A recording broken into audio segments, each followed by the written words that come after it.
Ralph? Ron? Yep. The audience is all ready? Take her away. I'm going to call on the meeting for November 7th, 2017.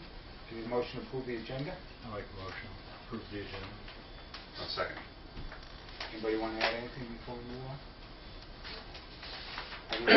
Yes. Yes. Yes. Action list? Kelly?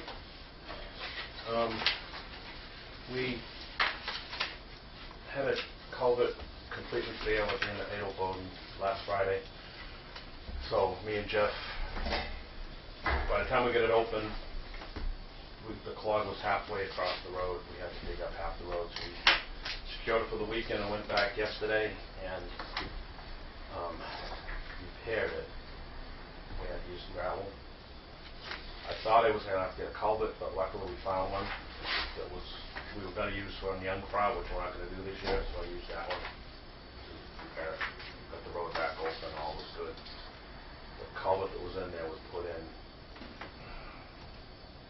less than good. It had boulders, and I don't know if you saw the picture of a large piece of concrete, which makes no sense to me because there's no house near that ever did a project where a piece of concrete came from.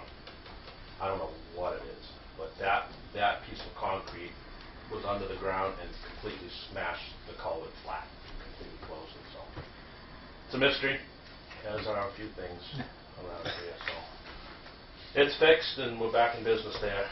But I have been having to get gravel here and there. I got 4 loads yesterday. I have to get more today to do some repairs on Eidelweiss.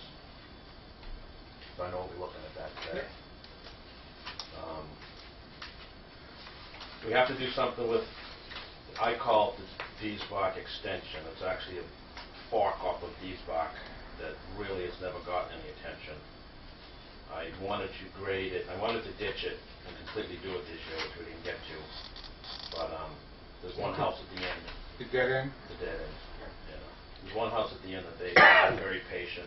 I told them I'd get something done with this year, so at the very least we need to lay some gravel over that and make it passable. Is that a Class 5 road? Yes. We never knew that. I didn't know that for the first 3 years. What's the name of the road? VDOE. It's VDOE.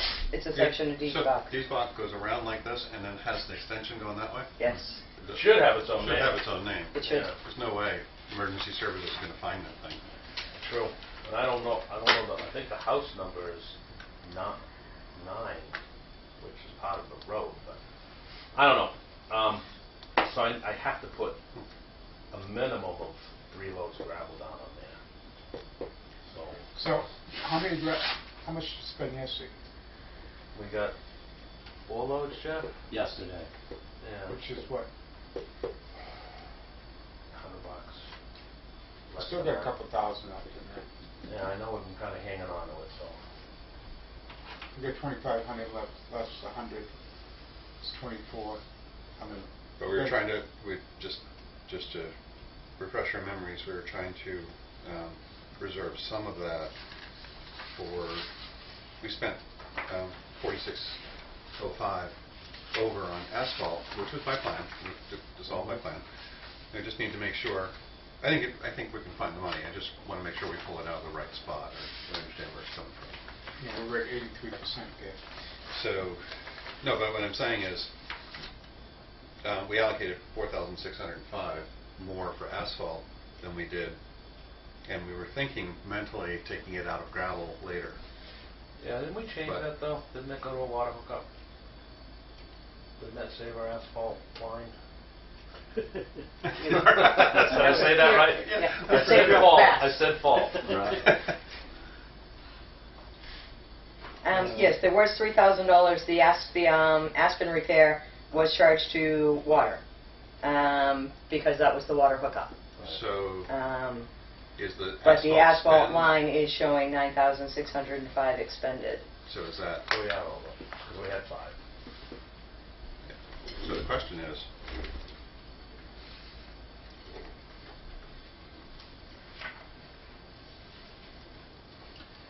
Oh, 14,000 under salt and sand. Right. Yeah. That's the next place to go. yes. looks like. That's what I say, I think we can, Yeah, no, that 9,605 is correct. okay. Um, So I think we're going to be fine in the salt and sand area. I think to do the yesterday I coverage, figured so. we were about 82%, half of November. I used half of November. Oh, I just used it. Just fun. Just use the full-time salary budget. It's 86 point. Tells you where we are. 86% of the year. Because that's kind of a fixed. Yeah. 86 and 2 to go. 2 months to go. You're a month and a half. Yeah. No, Yeah. month and a half. Yeah. So, So the gravel's something I have to do, so. So do you have an amount, a dollar amount that you need? That we can approve? Until I start laying it down and see how it goes, I'm gonna go as tight as I can, but I'm talking 500 Do you want us to? at most. can you make a motion, to approve up to 500? Is that 500? That's the max that you're gonna need?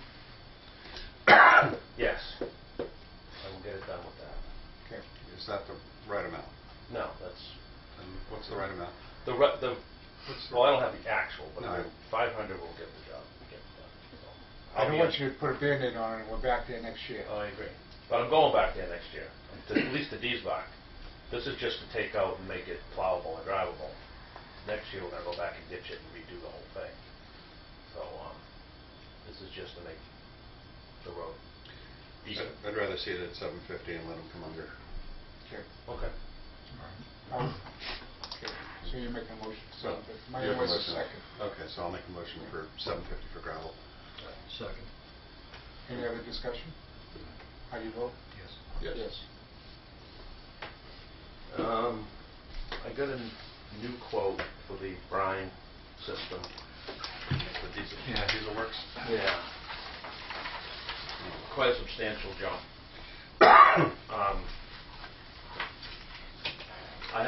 I just got this yesterday, so I haven't had a chance to talk with them about it and why.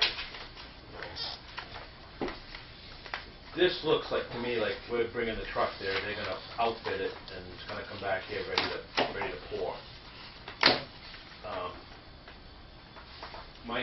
My question to them is this something we can put together? That it's just a matter of putting tanks in and mounting them and the hoses. It doesn't sound like it's a tough job for me to do, for us to do. The hookup looks like $500. There's a few miscellaneous things there that could take it down, but we'll only be maybe chopping off $1,000 off that price. I can go back to McLean, who says he has everything sitting right there. I can go out there and look at what he's got and see if we can configure that and get in business that way, which I'd lean towards doing. All right. Fair enough. All right, let's explore every avenue we can. I'm not afraid of doing it ourselves. We're definitely capable of doing it. This would be nice, but this is,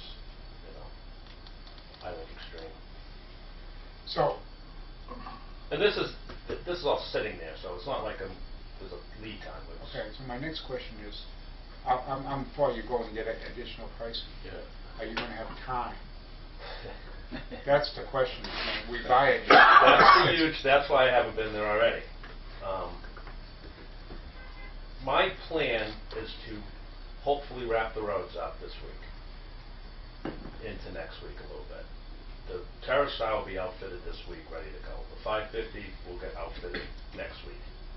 That leaves us the big truck to still do some jobs and still get the backhoe and the grader. So once I have those two trucks sitting there ready to go, it takes a lot of pressure off what we're going to do. Then I can go up and do this other stuff. If we can wrap the roads up this week as far as laying this gravel down and fixing Eidelweiss Drive and a few things, then I can get out there and do that. We can get it done. Okay. Yeah. So, I mean, I don't wanna buy it and let it sit there. No, but what I'm going to do is go off our original quote of 31. If I come in under the 31, I can buy it, is what I'm figuring. Because if I go out there and look at it and I say, wow, this is what we need, and I'm under the 31 that original, was approved, then I take it. Right? Yes. Yeah, we proved 31 Yeah. before. Yeah. That's my understanding Right, would be. yeah, Yeah. exactly. I'm not going to go twice, sorry. Okay. You don't need practice. No. No, that's On a slow day, it's not a bad ride, but when I'm thinking about what we gotta do here, it's not a good ride. Good, we can do that.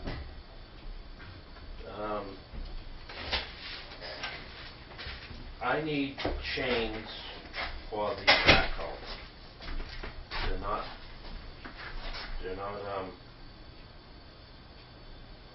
cheap chains, they're good chains. They're chains we need. I'll tell you that because the chains cost $800. They're ice chains.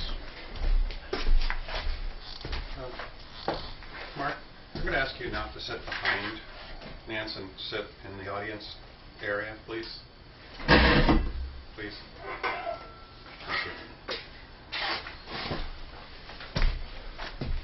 You can sit in the camera area, you're fine, but just one of our staff members. Thank you. Go ahead. Great. Sorry. Yeah, $880 for backhoe chains.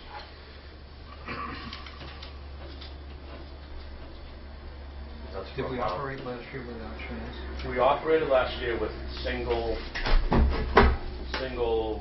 tread chains, which are basically below the sand. Mm-hmm. We're going over the road this year, so they're an ice chain. They're what's called a box chain. It's got a lot more chain to it. That's what we're going to require to do it.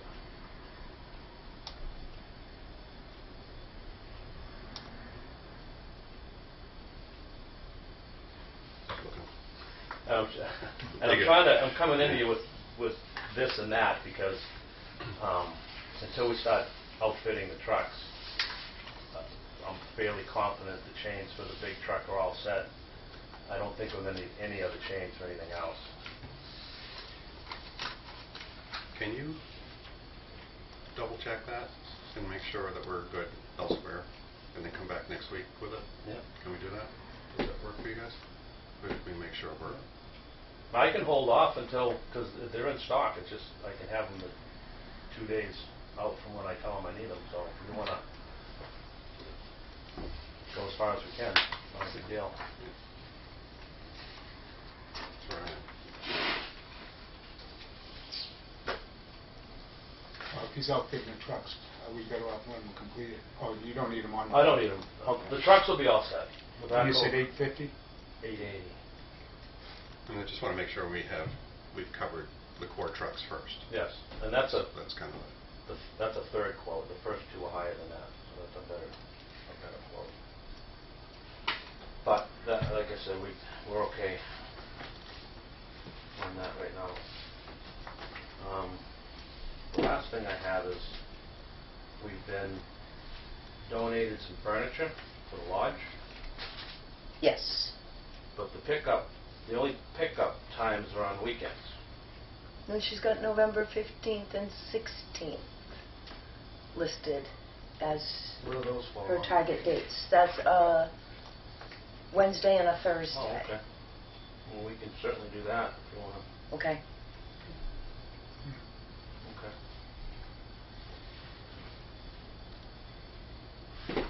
I'll coordinate it with her. Yeah, that'd be better because then I have to leave one truck open to put it on before I put a sander in it.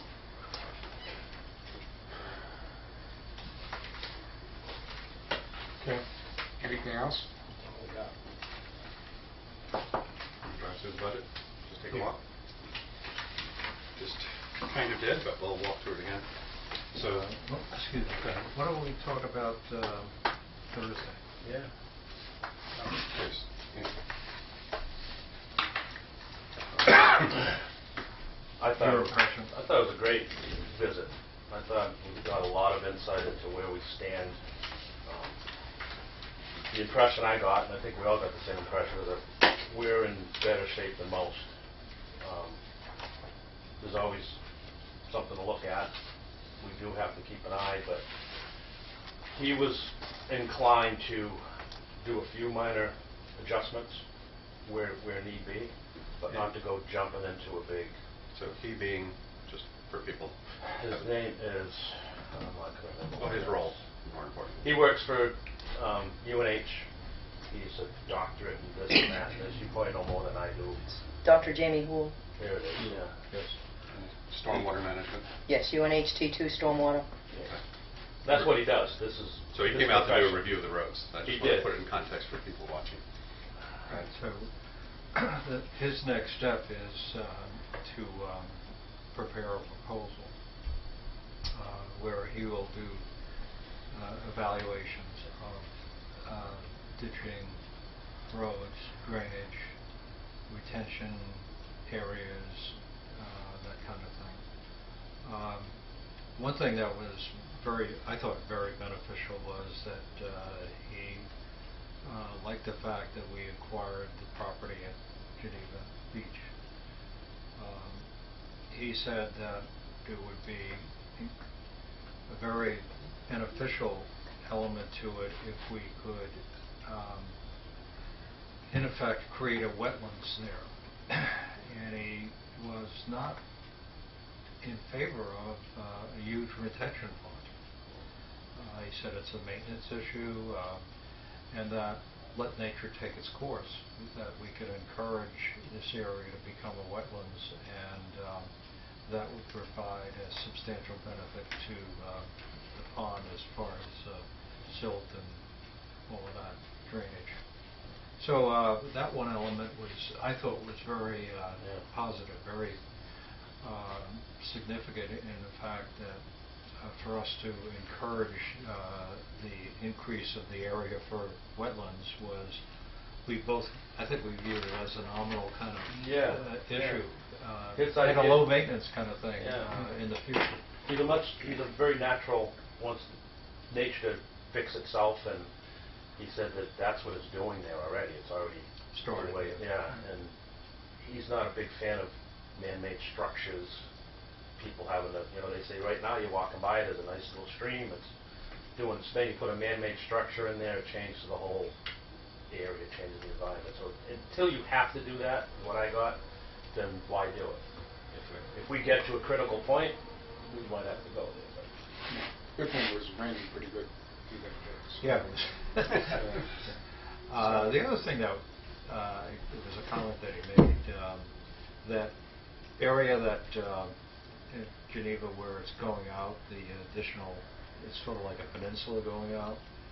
He believes that that was as a result of disturbance from construction, not as a result of the flow from the hill.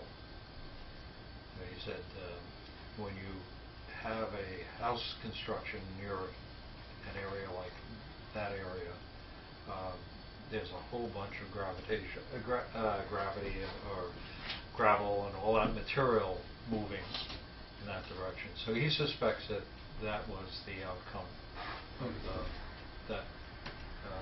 At some point. Yeah, at some point it shifted the area. So it was very productive. He owes us a letter, which we can consider for next year in terms of potential warrant article. I don't think he's going to be expensive. I think he did I thought, a very thorough review. He did, yeah. All in all, he was very pleased, I thought. Did he say anything about the current techniques we're using for stormwater? Said everything we're doing is right, and it's best management practices, what we're using. And he liked the idea of, rather than putting a lot of check dams and stone structures to try to grass and seed things, and let nature do its thing. So it's a wonderful thing when it's encouraged, rather than tearing it out and putting something in that you got to maintain. That's the biggest thing I got was if we can manage our ditches. Yeah, he was happy with the ditching that we've done over the last couple of years. Yeah. That was a good place. Also. He did talk about the need to maintain them. Oh, yeah. I mean, it's an ongoing battle. Right. It doesn't end. No. You could tell right off how much he loved the job. He just was really into it and really excited to. He was impressed with Oak Hill. Yeah, as most are. Yeah. I think he was shocked that we plowed in the winter time. Yes, he was. He thought it should be closed. But no, that was a good meeting. Okay, thanks. Just, do you want to talk about the admin paper while we have them here? Yeah, I was going to go through everything in this. Go ahead with the ad so I don't lose that. Sure. Nancy, status of the ad? We received 2 contacts from persons. One is they're both former part-time employees, and specifics would be in a non-public session, if the board wants the specifics on them. But neither one has actually filled out an application as of yet. Should we run the ad again? Yes. I think we need a I third. think the search continues. I'm not going to recommend either one of them, so I don't think anyone would. I would agree with that. I know the specifics. Yeah. Okay. Make a Some of motion these for- comments should be... I'll make a motion for an ad. Second. Okay. You vote yes? Yes. Yes. Yes. Yes. Just the normal process, well, I would let Kelly interview him first, and if he recommends them, then send them, then we sit down with them. Yeah, that's what we normally do. Yeah, We're not so gonna that waste we're time. not going to go do 5 people and do something against your wishes. No. Okay, the status of roads are ongoing. Yep. We're going to be blowing leaves this week. It's our last chance, so it's going to be nice the next 3 days. It's supposed to be 27 for high on Friday with gusty winds. Yeah. Lights a little fire in here. You can see that. So. Okay. Chilly. Yeah. Great day for a motorcycle. Yeah. Yeah. Okay, we talked about equipment earlier. If there's any other questions on equipment before we move on? We talked about planning and scheduling. Just any updates? Yep. Get in advance. Yeah. Thanks. And we talked about gravel and salt. If we need to touch that, we will, but if not, then, and you have enough in case we get snow. Yes. Okay. Absolutely. Did you take a picture of the culvert that you replaced? I know you I did did. before, but did you take any after? Completed? Yeah. No. I'm going out there today to finish grading it. I can take another picture. You put header or footer? Put a header, not a footer, because we didn't touch the exit. And the exit's extended quite a ways into it. Whoever did it before put 2 20-foot pipes. It's a 40-foot stretch. So all they did was hang it out here and hang it out here. So we did the inlet up to the center of the road. The exit we never touched. You know, it's kind of strange because this summer we were looking for water valves and we dug up another slab of Yeah. concrete about 4 or 5 feet. It looked like part of somebody's foundation with rebar in it. Remember It was that? right in Eidelweiss Drive. Right on Eidelweiss Drive. So, yeah, this is the second time we've found buried stuff. Burying stuff. So I mean, somebody was burying stuff that we don't know about. Yeah, this was buried right in the middle of the culvert. Yeah, not a, it's like they had a hole, so they had to get rid of something, so they, hey, we got a hole, let's store everything in here. Yeah, it's crazy. Bad management practices. Yeah. I'll take a picture of the finish. We got a header, we got it all done and... Good. Okay. Okay. Ralph, you got anything else, man? Ron? No, I'm good. We hit the highlight areas here. Okay. And you're going to clean up Muddy Beach, right? Yes. Put that up. Oh, canoes and kayaks. Oh, yeah, that's after this weekend. Yeah. We talked about last week about Monday, clear them out. Give them this weekend to clear them, and then we'll take charge afterwards. All right? Alrighty. Thank you. So that's it for budget, we're good to go. Yeah, we hit the highlights. Submitted, not the All of the items that we talked about were the items that were highlighted, are ones that we needed to address. Jeff, you got anything for us?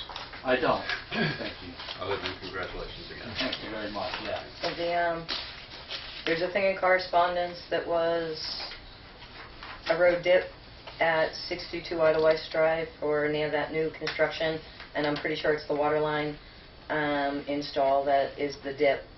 And a follow-up comment on that was that there's also a dip on Presidential View. So those affect. You'd already talked about going out with gravel to Yep. Eidelweiss Drive. Right. Right. Yep. But Presidential will be missed. Yeah, Presidential View was a follow-up on that there's a dip up there in We that did do area that whole too. other section up there, right up around, because we did do a house. Is that the water hookup up there? Okay. Water hookup's settle. You do a water hookup, it's usually, you hit water when you go down, you fill it in, packs itself down, then you go over it again. That's what we're gonna do. There's a second, from what I understood, there's a second job being done at the Eidelweiss location across the road. So they were gonna complete the whole thing all at once rather than going out twice, but I'll go up today. We'll The go other up there. thing is when they finished that, it was nighttime and they couldn't pull gravel. Yeah, That's and what I read. that's a work in progress. The driveway is gonna be, they're coming in to change the driveway permit. Instead of going straight up, they want to angle. And I told them that they gotta come back in here and redo their permit, which I don't know if they have yet or not, but that driveway won't get complete or get signed off on until they either change the permit and it gets approved, or, I just want to see the negative grade on that one. and he said he was scratching his head, and I said, you know, they bought the lot, it's not my concern how they do it, as long as it's done. So, the contractor said, what do I do? I said, I don't know what you do, but you do it, because they bought the lot. They have to deal with it. So, the culvert is for their benefit. Otherwise, the water is going to run across their driveway, and we're going to hear about it as being our problem, which we don't want that. Comes that problem after the fact. Right. So, if they do it right the first time, we won't have to worry about it. I don't know if anybody saw that the grader had to spend the night outside last night. It's it It was behind. communicating with Sweden to, they did an upgrade, and before the upgrade to go through, it had to hit a satellite, which it wasn't hitting from inside the building. So it had to sit outside to communicate with the satellite to talk to Sweden to do the update, so. There we go. There we go, but now it's free, so. Was it in English? Yeah, I don't know what it was in, but it was free, so I said, okay. But it was locked up and secure. Okay. We have to have a sit and meet now that you guys are all back, so. Yeah, yeah. Every Not time all I the go to time. have one, somebody's missing, so. I know, but it's tough, it's tight. I understand that, so we'll get it done now. Right. All right. Thank you, Jeff, thank All right, you. thank you. Good luck on your safe guys. Water system?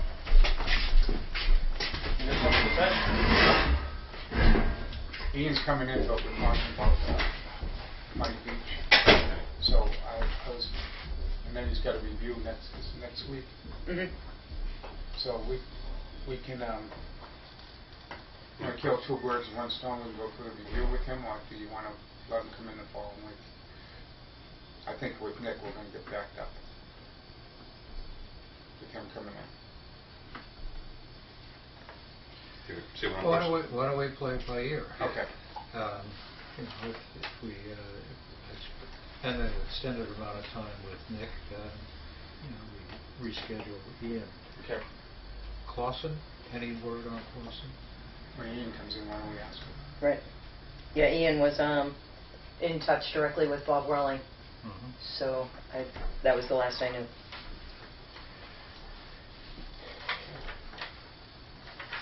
Clausen on here so that we don't lose him. I went by it yesterday. I don't know what was going on. There was no work going on, I'll tell you that. Yeah. So. All right. Administration. Safety meeting I just talked about, motion log. Hence, when you get a chance, get caught up. You get that out. Yeah, that'll be October 17th. Meeting November. November. November 17th. Okay. But make sure you're healthy first. Cash flow. That'll be that same week. Okay. Water billing status. There's a copy in that.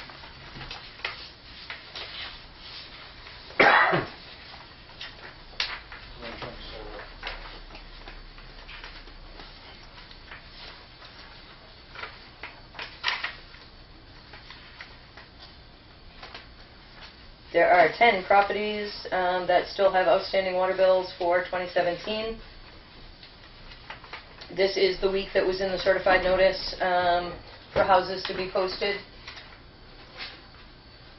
So it would be the 10 the 10 houses that would be receiving the posting notice this week. I'll make a motion to post the 10 houses. Okay. So we post them this week and the shed off is the following week, is that Yes. correct? So that we're all on the same board? Okay. Any other discussion on it? No. How do you vote? Yes. Yes. Okay. So that's a done deal. A lot of them look like they're 1 year, most of them. Right, so they're all this year? Yes. Last year's was paid by each one of these people? Yeah, the only two that would still be outstanding is the one court order from 2012 that has charges that go back that long. And that's a $25 a month payment till 2023 or something silly like that. And the other one is the house that the fire happened. The town of Madison has taken possession of the property, and the 2388 current is being added in through the town of Madison, so that when they put the property up for auction, hopefully collection happens at that time. But that's through the town. Okay, the other interesting thing is that we have 2 late penalties. Let's say somebody doesn't pay for another year, we start the clock all over again at that point. We don't have another late fee. We do. There's a $10 a month charge that's going to start getting added once shutoffs happen, and once somebody has been shut down for non-payment, there's a $100 reconnection fee that has to be paid to cover the water operator's time of shutting off and then turning back on. Good. And that's all outlined in the ordinance. Okay. Thank you. So they do grow continuously. Refreshing my mind. Thank you. The good thing is normally when they get their notices of shut off, they pay. They usually get down to less than 5. Hopefully that continues. Okay. VDOE security is ongoing. Road funds are asset management. Asset management. I'm going to reach out to the members and get a meeting scheduled. Okay. And takes care of that. All right. Oh, any updates from Chad? I was going to ask you if you had heard from him. I have not heard from him. Okay, I'll reach out.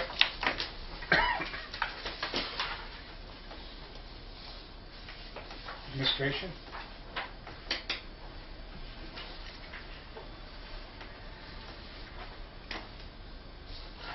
Payroll?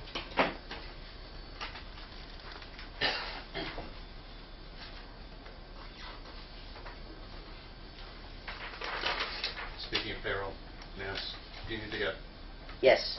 multiples of us authorized to call them. And Yeah, I'll make sure they have the board information. Because when I called in, when Nance was out, and I called in for the payroll, they were nice enough to take the payroll. Oh, I understand But now. Okay. we just have to be authorized. So Okay. she knew the name, and it was absolutely standard payroll. So Make a motion to approve payroll for $5,293.59. I need a second. Second. Okay. Nancy Cole's got 40 hours. Week 1, 40 hours. Week 2. Kelly Robitas for 40 hours. Week 1, 41 hours. Week 2. Jeff D. Martino has 40 hours first week, 40 hours the second week. Gloria's got 3 hours the first week and 2 hours the second week. You with me, Ralph? Yeah. Is that right? Any questions? No question. Any notes? On the back of Gloria, she'll probably find Yeah, it. she's got boosters.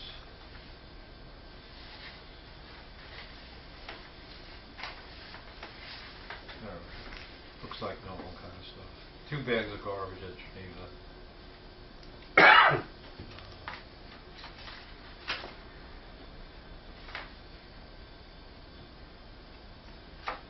Nothing of any consequence other than trash. So motion been made, it's been seconded. Any other discussion? The hours, yeah, right? How you vote, Al? Yes. Yes. Yes.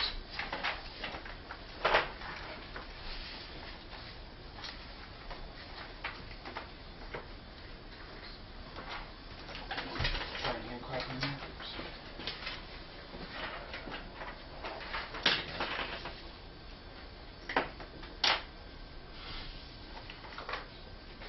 Third party electrical. Received notice from Tad. Yes. Yes, he sent in the 3-month and a 6-month rate for review, discussion, approval, whatever, what you guys decide to do with it. So what is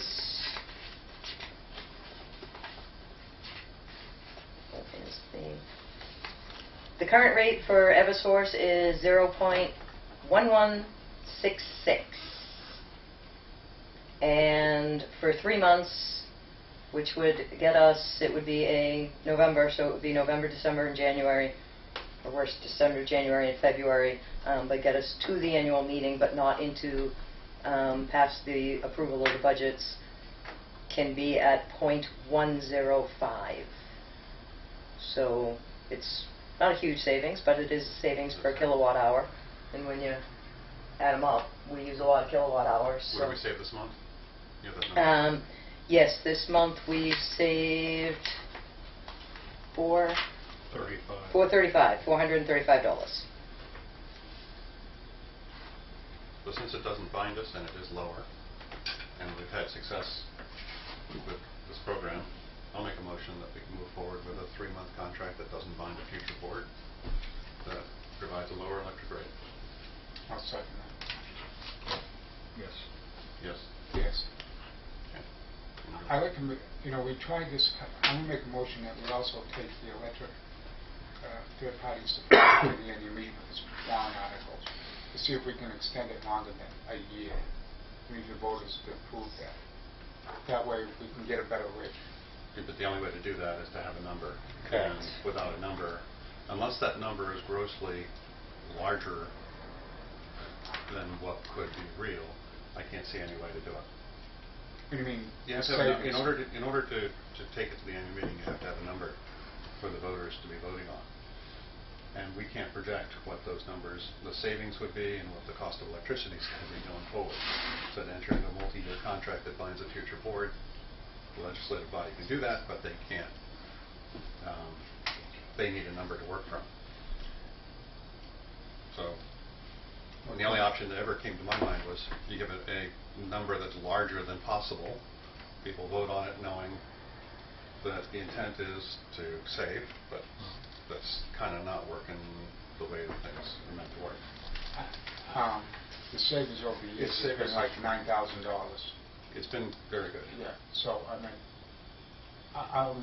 why not try it and see if they let them vote it up or not? I'd like to see what legal counsel suggests that we should or can do so it fits in with New Hampshire RSAs. And if we can do it in a way that's correct, I'm totally there. Okay, so then I'm going to say nobody second my motion, so that's good. So I'll make a motion to have Nancy contact Chris, see if we can get an article together that's legal, that meets the needs of the Village District as far as third party supply. I'll make that as a motion. I'll second that. Yes. The small money that we're Yes. going to pay them will Yeah. save them savings. Okay. Yes. So that's 3-0. Is there a motion on the table about 3-month or did we? Oh, We already That was voted voted, on, yeah. we voted on that. Okay. Attorney opinion on the water loan? Yes, we received that.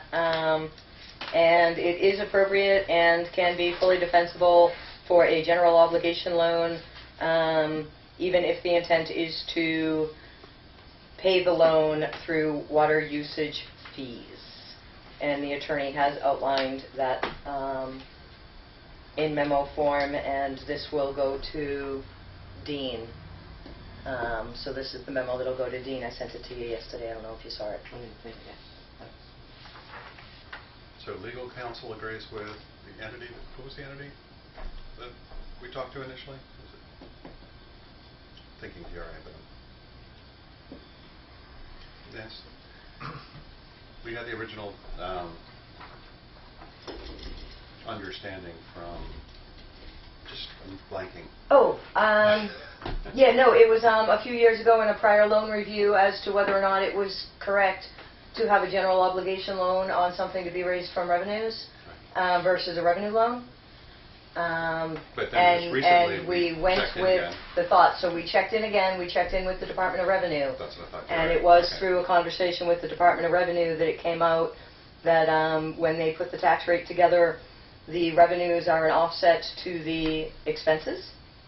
And therefore, if there was a catastrophic shortfall, it would increase the expense size and therefore change the tax rate at the bottom of the MS forms as a full-service district with multi, because the water is not a separate Right. precinct. And then using that as a basis, we took Use the it. legal Correct. now agrees. with Correct, the and bank. legal has now confirmed that that would be okay, and we'll send it to the bank. I've never seen a lawyer before, sort of. I mean, he's saying that this is his opinion, but the third parties need to confirm. The bank needs to agree Yeah. that, it's, And everything. that they I know. are. Yeah, they are yeah, he knows the comfortable bank will with this. send it to their attorney as well. However, we now have a positive opinion going forward, which is Correct. Absolutely. Correct, and that was where we needed the starting point. Without that, we couldn't even go to the bank.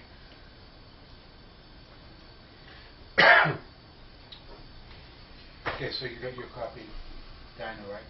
Yeah. Okay, we're all set to move on then? Budgets?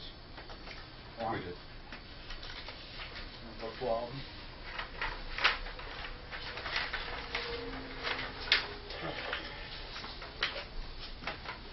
I think we did the water part with Ian. That's what we normally do, is the water part again. We do the road part with the road crew. I mean, I review these long before I get here. I'm sure you do, and I'm sure you do. So I felt as if we had gone through the road part piece. And the only piece outstanding is really to go through the water piece for me with Ian. Yeah, I mean, we're in pretty good shape. Yes. Ralph, anything stick out to you? Well, there's a whole bunch of things Yeah. that should be moved around in terms of our thought process. We have a high budget for part-time, and we have a higher than budget expenditure for overtime. So we should be thinking about in the future some adjustments here. That was We- because of last year. Yeah, we didn't have this part-time, Right. but going forward in the future, That's the operating model. We should shift the yeah, budget line. we need Yeah. to think about how we deal with that. The gravel, well, salt and sand are high in the budget. And they were actually, we went into the annual meeting with lower numbers, but because of the ice Yeah, they storms, bumped the it, annual yeah, meeting it was bumped bumped up. those numbers up. Right. So there's a couple of things. And asphalt, we ought to decide what, for the future at least, what our plan is for correction of those roads. Some of this is incidental, so we need to think about, is it effective to use contractors for some of this? If we're overloading our guys, sometimes we can get a lot done with using contractors. So these are thoughts for next year as opposed to current, but Well, we did exactly that this year. We used contractors for one piece, and then our guys who learned some new techniques were able to do things that they couldn't do before. It was like a joint venture. Yeah. But I get your point. It's great. Anything else? no. Ron, anything? No.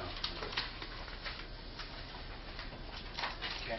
When we get to water, though, Nance, I do want to do a check-in on the residual overpayment to the electric company, if that is now complete and behind us, meaning we've caught up. May I ask a question? Sure. On the budget, on the third page, where you, like the Muddy Beach warrant,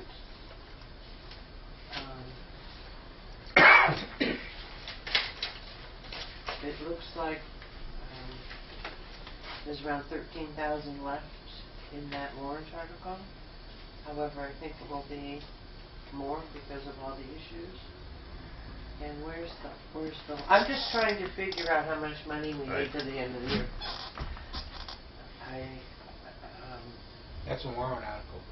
Right, but as So far as still cash cash. flow goes, we're still going to spend 13,000 out of that, if not more. We haven't got to the right. So I'm kind of adding up in my head, which is always dangerous.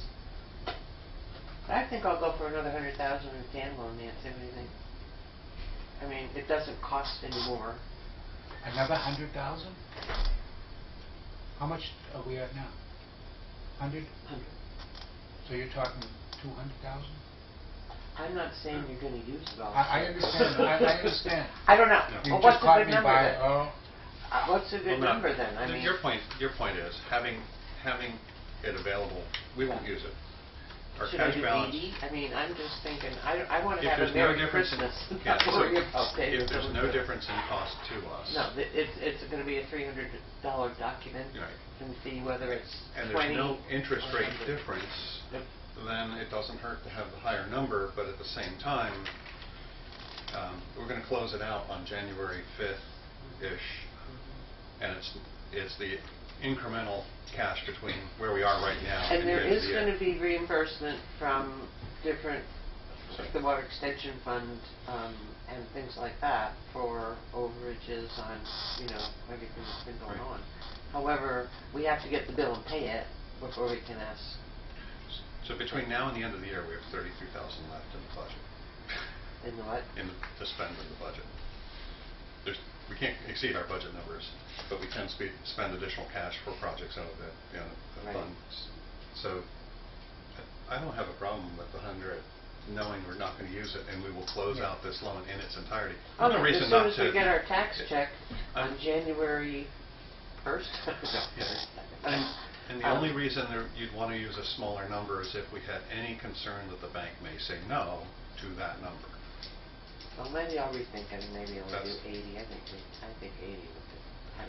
I'll sit down with my philosophy, if in-hand you calculator. prove 9,000. We still have That was 5 or precise. 6 payrolls. Correct.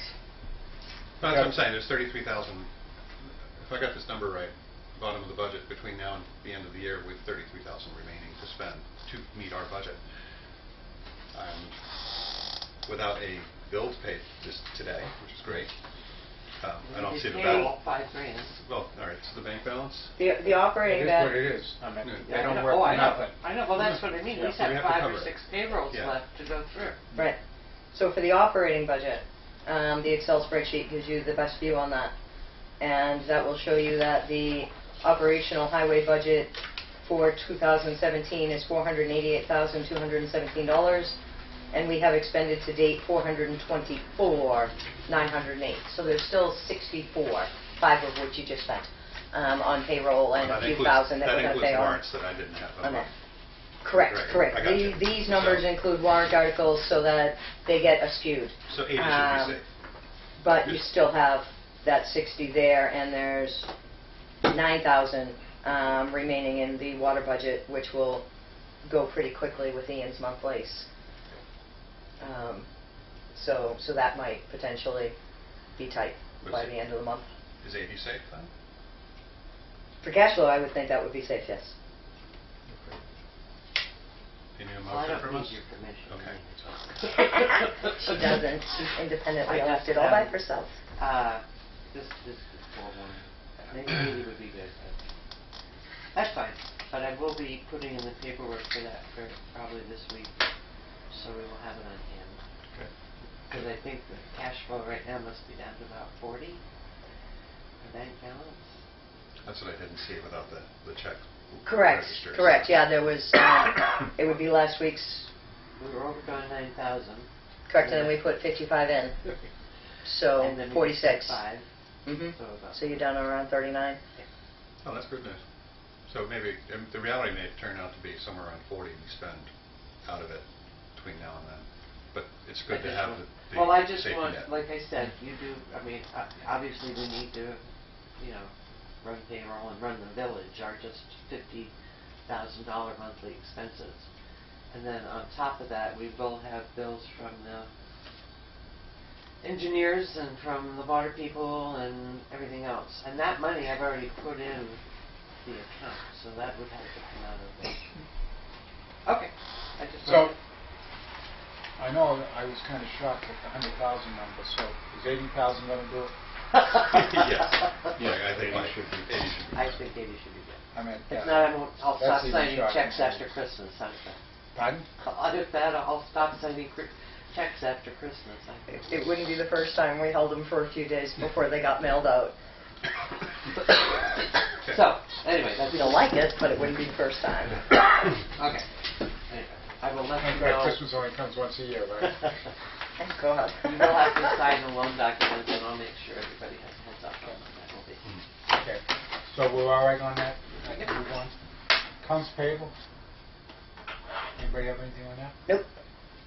Signature items, driveway permit for 3 Grissom? I looked at that. There's no drawing or anything, at least what you sent. There's no specification for the I driveway. didn't see an attachment with it either. Where are we signing?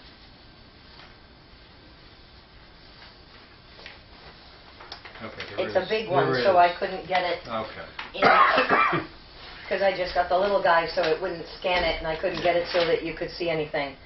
All right. But Kelly's inspection report is there, and it's a Class 6 road. Is this the letter I'm supposed to sign? Yes. I'll sign it right now. It's a class 6? Yep, it's a Class 6 road. It's Grimsell.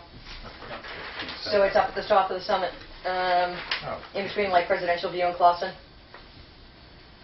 We should still look at it seriously, because if we ever take the road over, it's going to be our baby afterwards. That's the class. That's the one road in the district with a sign on it that says private road, not Class 6 road. And that was done as a concession through a Is there a legal note? action that was taken years ago and settled There's a in note an here about agreement. negative grade, too. Yeah, I saw that.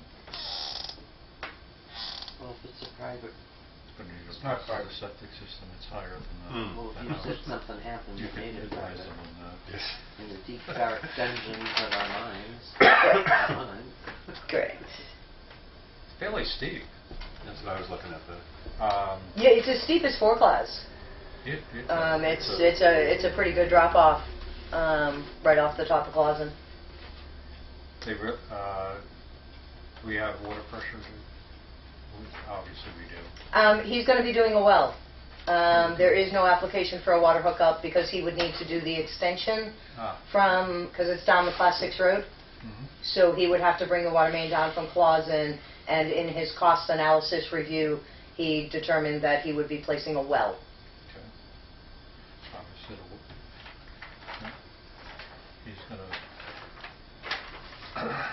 I'll be surprised if the state don't come back and tell them to hook up the water. It's going to be interesting. Okay. Yeah, he certainly doesn't have approval from the state yet, but currently that's the direction he is Okay. leaning, and we'll all know more about that once the state says yea or nay. So we do ask for a negative grade. Yes, I did. Yep, he asked for a negative grade in the culvert. Very steep. His driveway is. Yeah, the driveway's steep and the road's steep. So, with the thought process of any potential action that might change the classification of the road, that's why those recommendations are there. So you made a motion? Did we? I made a motion, correct? Was it second? I'll second Did now? It is now. Good. So motion's been made, seconded to sign this. Any other discussion? How do you vote? Yes. Yes. Commissioners report. I'm sorry, I'll wait till you guys get caught up. Okay. comments? Thank you. Ralph, you got anything? Yeah, a couple of things. I mentioned to Nancy that I'd be willing to work on the new year, this future year's budget, to come up with an outline for everybody to consider. So if you guys would like me to do that. I'm in. Yeah. What we normally do, just so you know, one person normally champions it with Nancy, then we have then we all Yeah, sit down yeah, well, and go through it. Right. Yay and nay, it up and down, whatever we have to do, and then we're ready to go. Right.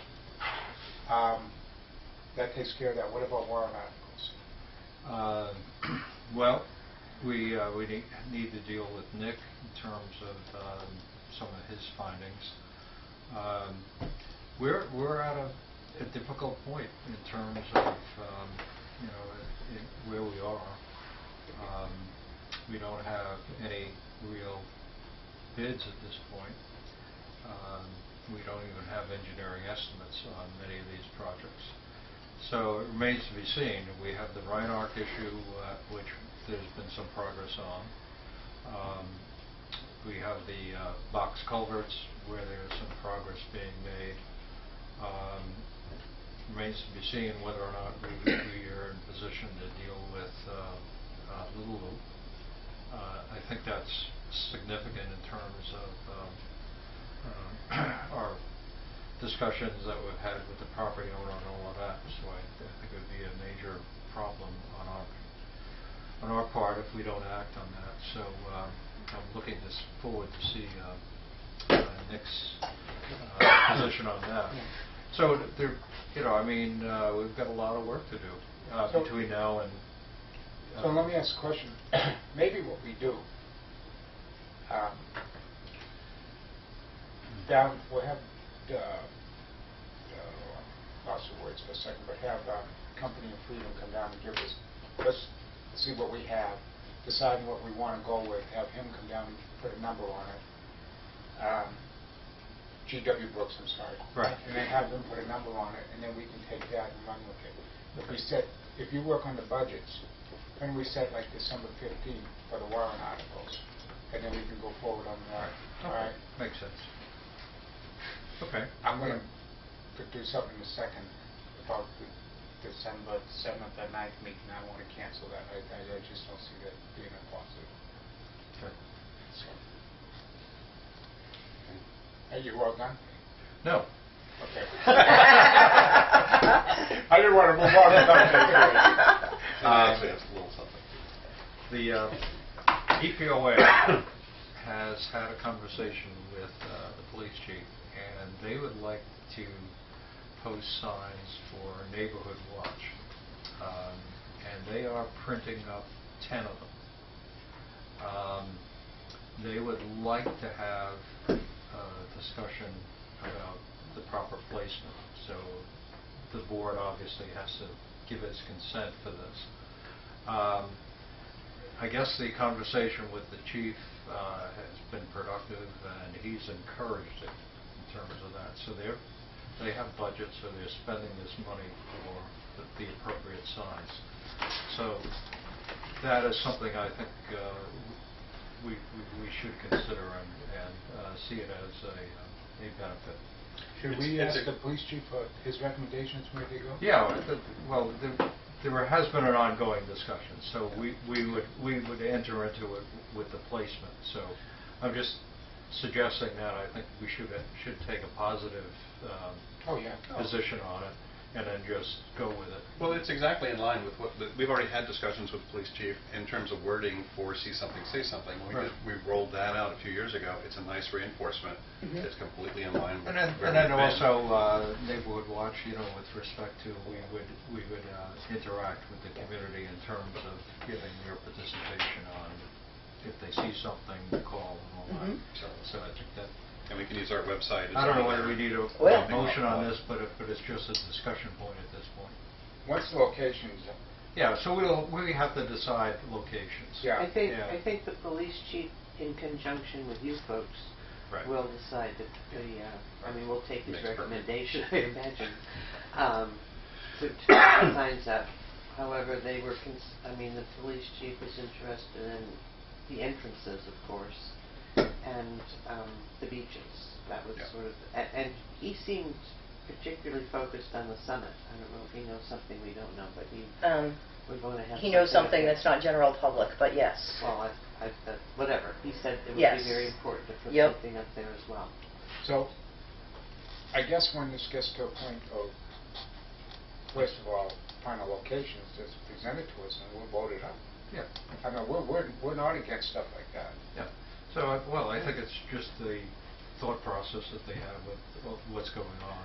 And at least they're coming to us ahead of time instead of after the fact. Right. That's great. That's good. Well, they asked me to. Okay. Good stuff. So, Good stuff. The other point is there is some confusion about 91A requests, and I think that we ought to clarify that by putting some notice on the website as to exactly what we're up to. There is the belief is that any request requires a flash drive. So. Well, It was part of a discussion that went on in the I'm room telling you, Okay. about other locations. I'm telling you what Yeah. the conversation was. Okay. So the conversation was, if I'm looking for an incidental thing, I now have to buy a flash drive to get it. I have to walk into the office, and something incidental now becomes a big deal. So I think in order to stop this kind of discussion around, the difficulties, I think it would be appropriate for us to put what the ground rules are for a 91A request on the website.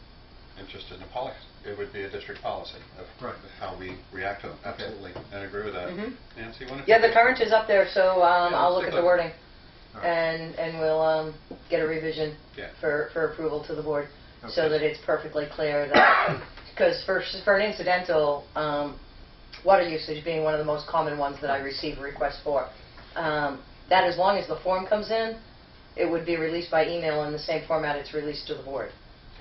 No flash drive involved. The flash drive discussion came through for something if somebody requested the master plan. Well, printing a 500-page document is a little different than, and that's where a flash Okay. drive type thing would come into Right. play, Right. as I understood Yeah, it. so we can put this on the Okay. Yeah. through a policy on the Okay. website. Okay. Good. I'm set. So yeah, I just had, I sit on the Economic Council for Mount Washington Valley, and in our meetings, it was interesting when HEBG was reporting out about the challenges for engineering right now in New Hampshire. Basically, they were saying that engineers are extraordinarily in demand, and really, the workload on the engineers is very, very high at this point. I'm just passing that along as a data point, not any excuses or any defense of anyone. It was just an interesting data point that came out of that particular board meeting. So, other than that, really, I don't have anything else for today, Okay. except to say thank you for picking up Thursday, because Yeah. I'm going to make a motion. Oh, first of all, Mass Tank. Last week's meeting, we had a conversation about Mass Tank, and Nancy and I called them after that. We canceled them, and they need a week's notice to come back in. So that worked out good. Once we get Muddy Beach, the pump issue straightened out, which is the only issue outstanding there. There's nothing else. The pump house is done. But we're not producing the GPMs that we should be producing. And we're going to have a conversation when it comes, when the heat comes.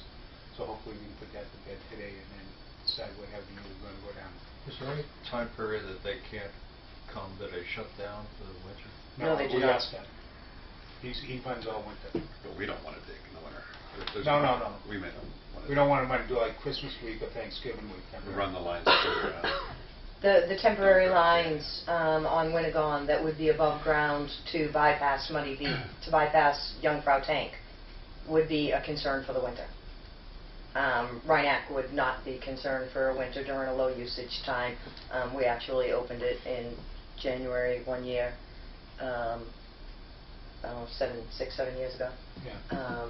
Tank is big. Yeah, the last time that anybody was in any of the tanks up there. Which the tanks are actually kind of warm. Inside. After a few minutes, they're not. Okay, so the other thing is I want to make a motion to cancel the September 9th meeting. I think the attendance speaks for itself. We only had 8 or 10 people, maybe, I don't know, maybe a couple of numbers off, but I know the budget hearings last year, there was only 8 or 10 people. This summer, we just don't have people there. It's actually, when you have 8 or 10 people putting their thoughts in, I don't think that's a good, it doesn't give you the overall view of the village And district. that actually works well for me because I have on the 9th, it turns out I have a engagement I need to be at that was scheduled after the fact. So that's a Saturday. I mean, we can do the same thing at the budget hearings in January, which is what they're there for. But I think Ralph's intent, and I think it's a great intent. I think it should be the intent of the board, is to find a way to get guidance out, information out to the general population about some of the expenses and the needs of the village district, so that when we do have our budget meeting, it's not a big surprise to anyone. We're getting the information out there early enough so that everyone can share in this puzzle that we all have, which is how do we properly maintain the district going forward and manage our costs. And one of the most effective ways is through distributing those costs over a long-term loan, is which is being discussed. But if you look at, if your mindset isn't there and you just look at, well, we've always just spent a little bit here, a little bit here, a little bit here, why not just continue that? It really ends up being more expensive in the long term. Right. And the tax rates take a wilder, you take a wilder ride on the tax rates. So I want to find a way to get the information out. I guess was that seconded? Not yet. Somebody was second, so we can sorry. discussion. So the other way is the website. Utilize the website more. And mailings. We might need to do some direct mailings again. I mean,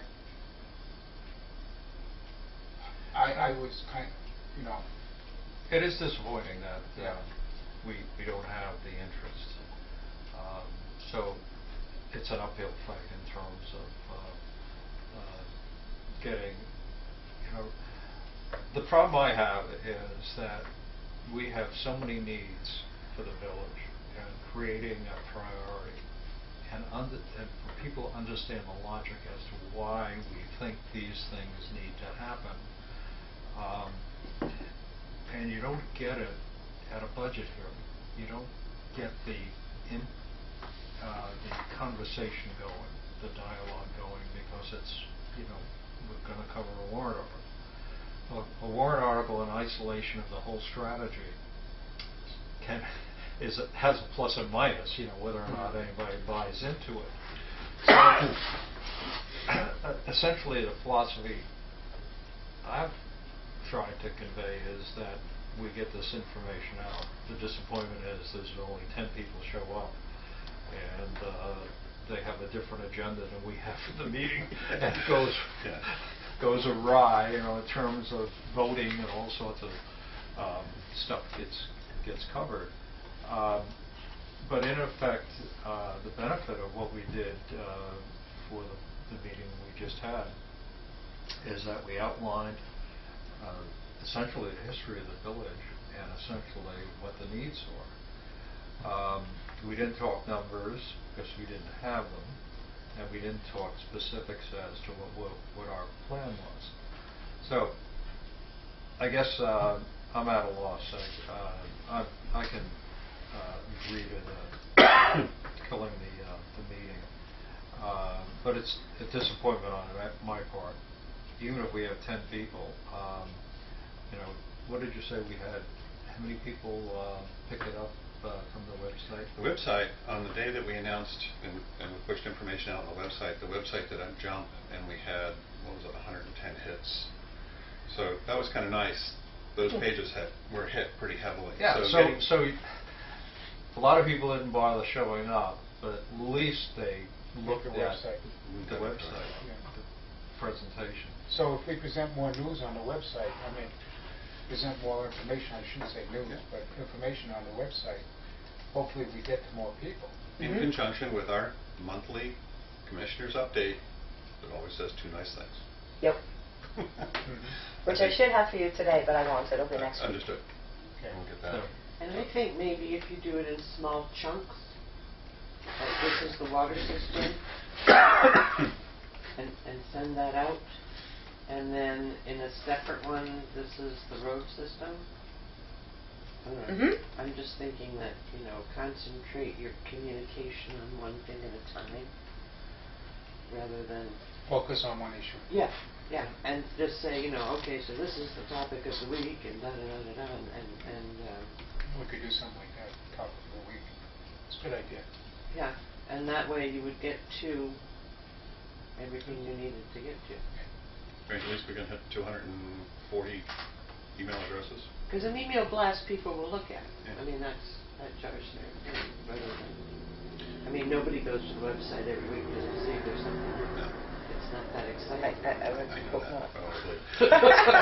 But I do think, Nancy, when you're putting together the release, we should probably mention that this next year there'll be a new process.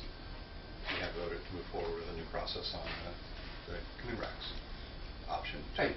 Yes. It'd be an interesting piece to pull people Get into that the out by discussion. itself. Yeah. Let all the discussion happen, and then get to the That's true. You're right. And Yeah, then put that out prep separately, December you know. with a more substantial, maybe a presentation on the website that talks about what we're doing, and there's a presentation on the website that talks about financial issues and needs for the district. We'd like you to share it with you. Here it is. This is the direction we want to go with the budget hearing. Yeah, and that would. Your that may- feedback would be welcome. I'm gonna tell you, this budget here, and I'm gonna be, somebody gets up out of line, I'm just gonna say that you're out the door. I mean, the police are right there, so I mean, it's not an issue. I mean, they talk about voter registration and all that. And I couldn't stop them. That's the problem. I tried to stop them, and they just kept on. It was crazy. Okay, so motion's on the table. It's been seconded. Any other discussion before we vote? How do you vote? Yes. Yes. Yes. Okay. Okay, so Nancy, that also Yep. saves you some work, and saves the village district money. That's all I have on that. And we also talked about third party, which I had, and I let you know about that. I talked about that last week, so we should cover that. Correspondence, electric supply. Yes, that I did send around the electric report that was received, and 435 was saved in September, as stated earlier, and it was right there in front of me. I didn't have to go on the other thing. We already discussed the road report of the dip on Eidelweiss Drive and Presidential View, and Eversource is sending around a fluff memo thanking everybody for their patience and diligence and putting up with detours and outages and everything that went on after that windstorm of a week ago or so. Any other business? I'm going to skip over scheduled appearances to make my hand get here. So, Do we want to pause the meeting until? I just want to clean up any other business. Anybody have anything else? Any public comments? Okay, I'm going to make a motion to stop the meeting, not stop it, but continue the meeting at 9:30ish when Nick gets here. Okay. I'll second that. Any other discussion on it? Yes. Yes. Yes. Thank you. So we're back on. I'm going to reconvene the meeting with the Village District, and engineers here, Ian's here, the board. And Adam, we'll get to you after we get done with the water on this. Let's talk about Muddy Beach and get the next step in this process so that we can go forward on that. Rick, I'm going to turn it over to you and Ian. So this process is talking about the pump that's installed in Muddy Beach and the flow that's coming out of the pump. Right. So just make sure I'm Yes. there. Okay, thanks. I'm sorry, I didn't go far enough. All right, you want to start? You want me to start? Yeah, I mean, I guess my whole thing here is that I don't think that the pump that's installed is running on the curve that they provide for that pump. I don't think the pump is operating based on the data on the curve in terms of where it should be able to operate, how we should be able to adjust speed in order to change range of flow rates. I think there was some question about the suction side. I think we internally, Paul and I talked with Ian about that and kind of resolved that as not being a potential issue based on the fact that when he had it flowing to open pipe right at the station, he was able to get it up to 68. Yeah, 68, which would have been The kind of what we curve. thought that the end of the curve would be. But that 68 should also be able to pump against 265 feet ahead. And we're not seeing that. We're seeing what's happening when you have about 115 pounds of pressure, which is about the 265 number, I think. Let me just double check. I think it's 267.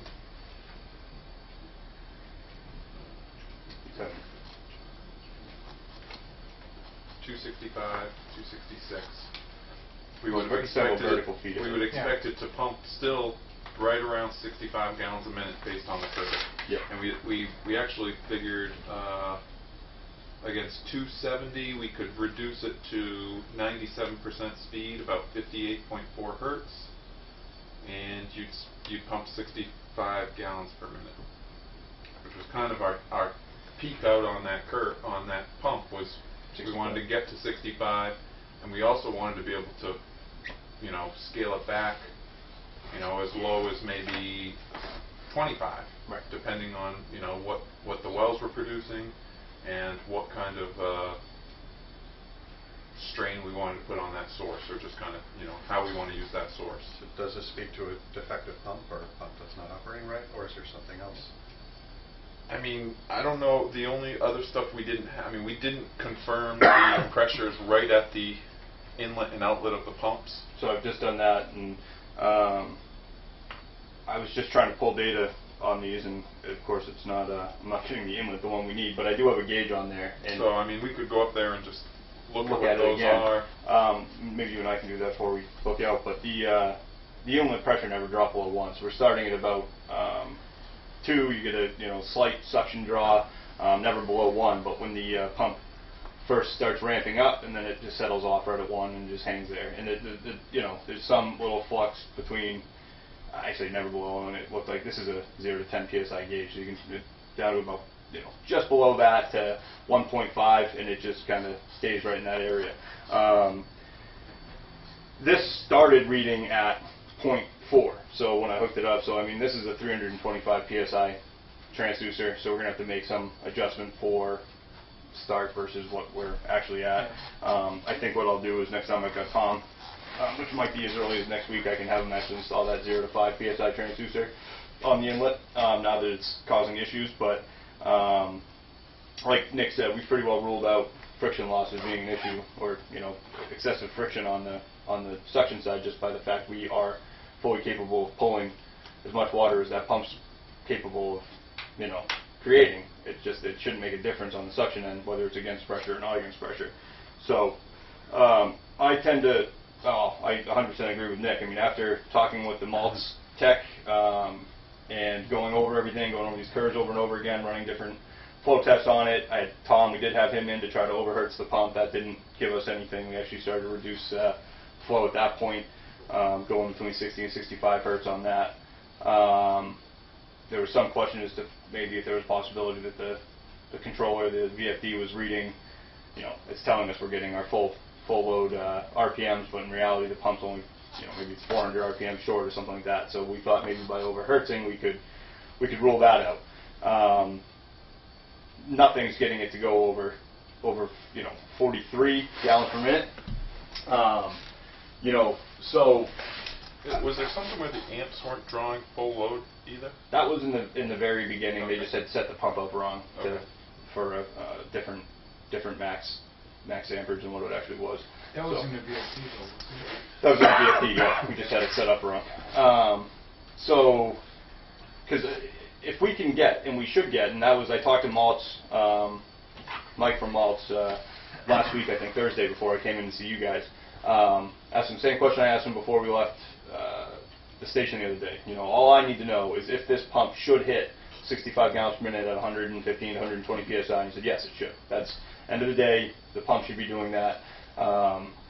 You know, Mike was obviously there with us when we did it. I don't know if it's a quote-unquote bluff that they're going to make us do all this. I mean, we've gone way overboard trying to prove that we don't have a mechanical issue for these guys. I mean, this is like, I've never gone through this where if I had put a pump in and it's not operating, it's usually a pretty quick switch it out and make sure if it happens again, all right, then the onus is on the customer to find something going on here. But to have jumped through the hoops we have to involve Nick, myself, Tom, all this time we put into it to just show that a pump that should be doing 66, 65 gallons per minute is only doing 38 to 43 has gotten a little bit excessive at this point. And you know, so with that being said, this is the right pump. Like Nick said, what we asked him to give us is something that in short periods of time we could produce. Now this is assuming we're going to have 2 pumps in there eventually. For short periods of time we can produce high demand at the district for probably 7 to 10 days at 115, 120 gallons a minute between 2 pumps. You know, maybe we won't get quite that, even it's 110, whatever it is, combined flow. That would get us through an emergency that we lost young Frau for 2 days or something like that, or you know, we had to take it offline for 5 days or whatever it is. So those 2 pumps in there could meet that demand. Then also, these pumps can run low enough at 70 or 80% power to give us a nice little, you know, 15% of usage like we really want Muddy Beach to be giving us. So this pump gives us the control for the district that we wanted, if it's working properly. So, you know, now it's just about getting a different pump in there to... All right. As is, can you exchange the pump? That's... We bought the pump. Yeah, you guys bought the pump. I can deal with Malton or however you guys want to do it to get them to send us... It's a defective pump, right? You're saying the pump doesn't work. Everything that...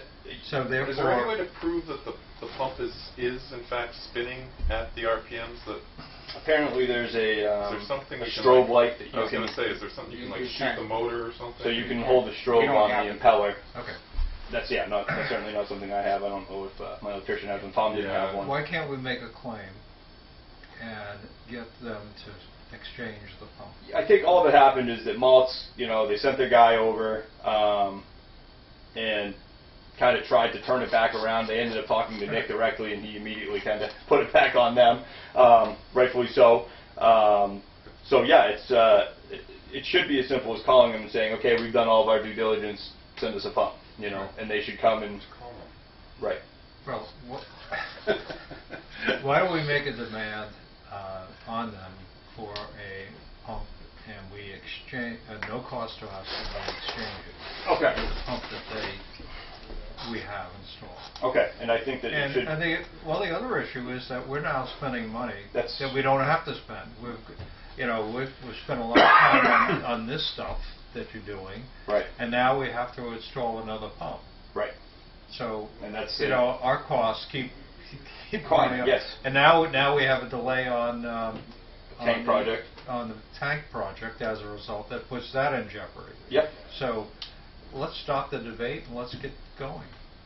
May I remind you though, being in a mechanical business, vendors are not receptacle to do stuff like this, especially if we were a big mechanical contractor, then they would do it right away. But being a small guy, we'll try it. I'm not saying we Well, won't try you it. know, we have a lawyer, so we could produce a lawyer's letter that would cost a little money to get that done. Let's make the call, yeah, let's make the call first. Let's make the call and let's get it done. The only thing that this pump rep Mike had to say was that the way the inlet's built, and I'll be the first to admit it's not ideal because we have a crooked tank, and our tank enters at about a 20-degree angle to the building. So in order to square plumbing up, you have what we call a swing joint on the pump. So you put in extra 90s. This is this whole debate over the inlet suction pressure. That's why I've been making what steps, which again I think are. But isn't that something, Nick, can you rule that out or rule that in as an issue? I mean, is that really an issue? And I've never encountered it with such a low flow with a pipe of 2-inch, IP pipe 2-inch, to have there be a flow restriction. I mean, just look at our old pump. We had inch and a half galvanized steel pipe that was. that should take that out, right? What's that? Doesn't that? Yeah, so I'm going to hook that back up before I go and try to get, we'll get more data on it. But yeah, I still believe. I mean, that pressure will continue to drop if you try and pump more water through that. So Right, the lower the go, you I start mean, the higher getting we up go. to 60 gallons a minute, and that suction pressure may get pretty close to zero. Right. The I mean, more what we can do to, I mean, we could try and increase the size of the suction pipe. I mean, I have 2-inch connections at the tank, which is the first limiting factor. So I think we increased to 3s, and then you guys had we a went drawing back tie down the to 2 2s.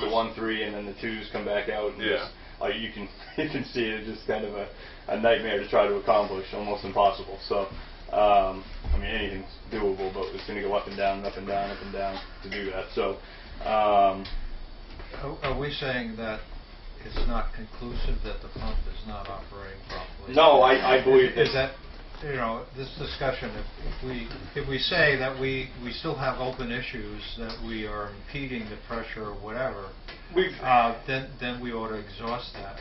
However, I think you made the statement that the pump is not operating properly, right? Yes, because Okay. I've done what we can do to prove that we're not having an So excessive we've draw on the established suction. that. Yep.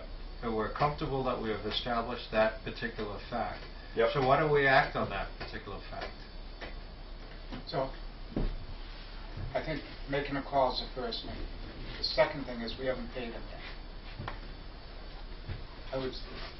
The process elimination here would be buy another pump, put it in. And if that second pump does 65 gallons, that proves, no matter what, that first pump is no good. We don't pay them for that second pump either until we sit at the table and come to a conclusion. There's some costs being here that we should be able to deduct off of their bill. That's a deductive change order. Make them aware that if that second pump does it, that we're going to deduct Would money they be off. willing to ship us a new pump without us paying for the first one? We haven't received an invoice from yet, right? Yes, we have. Oh, It's been yeah. paid. Oh, well, hold on. It's been paid. We bought that pump. Yeah. We haven't We're paid efficient. for it yet. Yes, we have. We have paid for Yeah, it. we have paid for I it. thought we didn't pay for it. No, we've paid for Okay, the we pump. paid for the Okay. pump. So now it's a matter of asking Okay. them to deliver another pump. Yeah. Yeah, I mean, I would think there's a 1-year warranty at least on it. Yeah. Some kind of Right. manufacturer warranty. Right. So going forward, the plan is to have 2 of these exact same pumps. Yes. Working together. I didn't know we paid for it. Yeah. So working together, and we've spec'd it out and know it's the right pump. So if there is a piping issue into the if it does turn out to be some issue related to inbound piping, then We could increase the size of we that can suction. we could fix both going forward if that turns out to be the problem.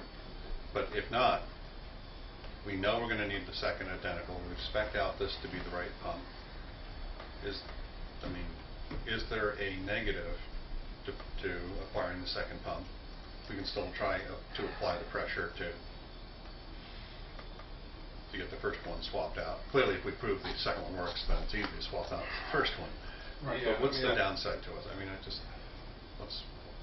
I think you get a little bit more comfort feeling buying the second one if you know the first one's going to work. So if you can swap out the first one, prove that it works before you put out money to the second one, I guess that... I think what we would do if we purchase everything that- on paper says it's going to work, but until it actually works, I guess I have a little bit of a pit in my stomach, I guess I would say. What we would do is purchase that second pump and put it in place of the first one. Right. Just to make sure we're, same exact situation. I mean, the only thing that I can think we can do is use flexible connectors to try to reduce down to 190. We come off the tank with a flex connector, 90 flex connector to the pump, because otherwise, that, or we can set everything up crooked in the station. So. Why don't you install a pump without any change, so now you can substantiate the fact Right, that's that what the we would pump do. is deficient. Yep. So rather than make modifications beforehand and then the supplier now makes a statement that you fixed the problem. Yep. The pump cost is what, $3,500, $3,700, somewhere in there? If I remember that correctly? I mean, I think shortly we're going to eat up more cost Pretty on working working than with we it are and- actually getting the pump. 33, 35. There's money left in the thing. We talked about doing the second pump if we had money left over. It's just all the bills haven't came in yet. But the confidence level, it really needs. I feel good. I mean, I the- do feel good about the pump. I mean, in terms of, you know, Right, It's the right pump. I didn't like from the get-go having to try to prove to Maltz that there was something wrong mechanically versus them just saying, hey, you guys proved to me it's not wrong, where they're the pump, you know, that's atypical. Typically anybody that I've ever dealt with, if I had an issue like this, they would have just sent me a, So you know, why don't- oh, sorry, you got an issue, here's a new pump, we'll come, you know, get an exchange Yeah. for you. I mean, It's odd that they've made it this way. So following this meeting, why don't we call them directly today, get them on the phone if we can, see if they'll agree to send us a new pump. If they don't, then the tactic of buying a second pump, which we know is the right size, and then there's a problem with the inbound feed, may be the way to go, or looking for input. There's 13K left in that warrant article right now, but not all the bills have come in. I think Nancy put me figure yesterday, 7,000, maybe 75. The project's been coming in under in all the numbers, so Right. that's, Yeah, but we know that we incurred some significant expense in the last couple of weeks chasing all of this down, and between Nick's time and Ian's time and No. Tom's time and Justin's time, there's some bills coming. I don't know if we're talking about the outages too, the power outages, if that's the same fund or not, no idea. No. Okay, this is No, separate. no, Okay, Money Beach is its own warrant article. Okay, so there's going to be some cost with that too. Yeah, that's Big got to fill savings. the budget. That's a Yeah. different subject. The big savings here is continuity. The pumps come in lower. Initially, and the VFD was much lower. So, Pump available? I think So you said you we get got- one in 5 days, yeah. this was one of the quick order ones. Yeah, it's pretty common. This is a very common pump, so we should be able to get one by next week, I would assume, if we ordered it this week. So, say by next Thursday or Friday we would have it. Change So- the pump out, put the pump right in place with this one and find out what's going on. Okay, The more we delay, I mean, he's going on vacation. I'll make a motion that we purchase the pump and also require that it be, the existing pump be replaced with a credit for that pump. I'll second it. Why don't you Is do the that- whole payment for the second pump? Whatever way, I'd like Yeah, us to this see way whether or we not have- we can get a credit for that particular pump. Okay. So I'd like to have that in our back pocket. I'd like to have the discussion with the vendor first, and before we order a pump, see if they'll do the replacement based on the information we have and the resources we put behind it. And then, if that doesn't work, simply order the pump and go forward. Does that work for you? In other words, we authorized the replacement of the pump, but we asked Ian and Nick to have the call with the vendor, see if they'll replace the pump based on engineering and water operator research done to date. Okay. And then- Well, I think the issue for me is the fact that this guy is not a credible supplier, and we ought to put him on notice that we're not doing business with him anymore. And maybe we're a small fish, but still, it's one of those things that this guy is. I view it as the guy's being unreasonable, and I think we ought to put him on notice. I'll go with that.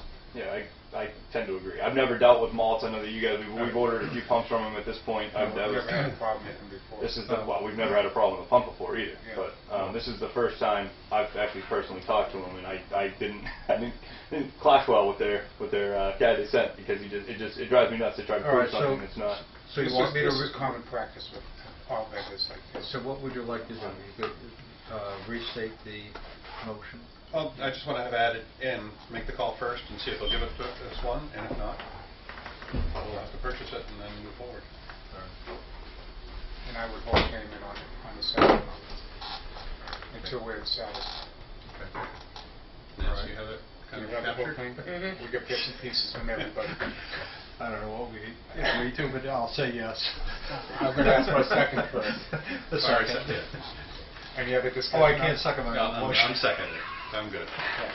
How do you vote? Yes. Yes. Yes. Okay. All right. So after the meeting, maybe just do the call. Okay. All right. So that puts the pump issue to... Any other discussion before we close out on this? On the muddy pump? Yeah. Are you all set? Yeah, I mean, I could go in there and tally up the actual connection on the suction side and To the, Yeah. run to a the loss. loss calculation. Why don't we do that if right we can, before the just call? since So you I have it got in you your here? back pocket. Because If you don't mind doing that, that'd be great. if the numbers are right, then your argument is much stronger with the vendor saying, look, we've done this. Yep. We have it.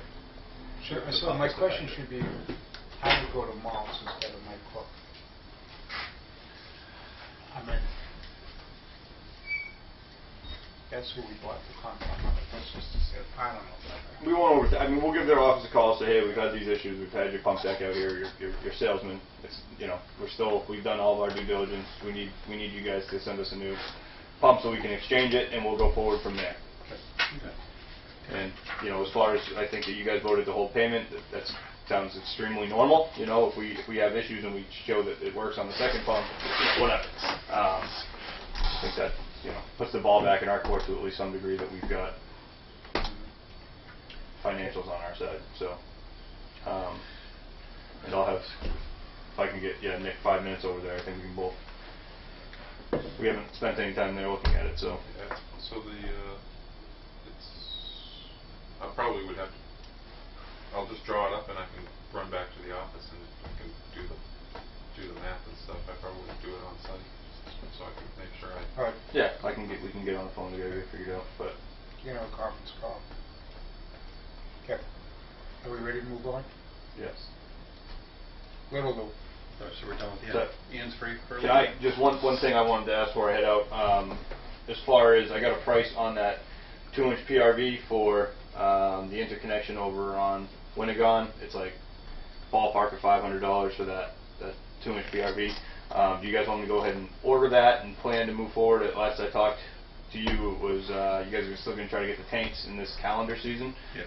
So I have to get that in and get that connected so that when they What's come. the lead time on it? It's probably short. I bet it would be within a few days. So Mass Tank has told us they need a week lead Right, which time. is great. So that's good news. And so now it becomes dependent on being able to supply water to Reinhardt. So we need to get the pump in, we need to get the pressure Based on zone. this is the timeline. You're actually in control of the timeline as much as anything have else.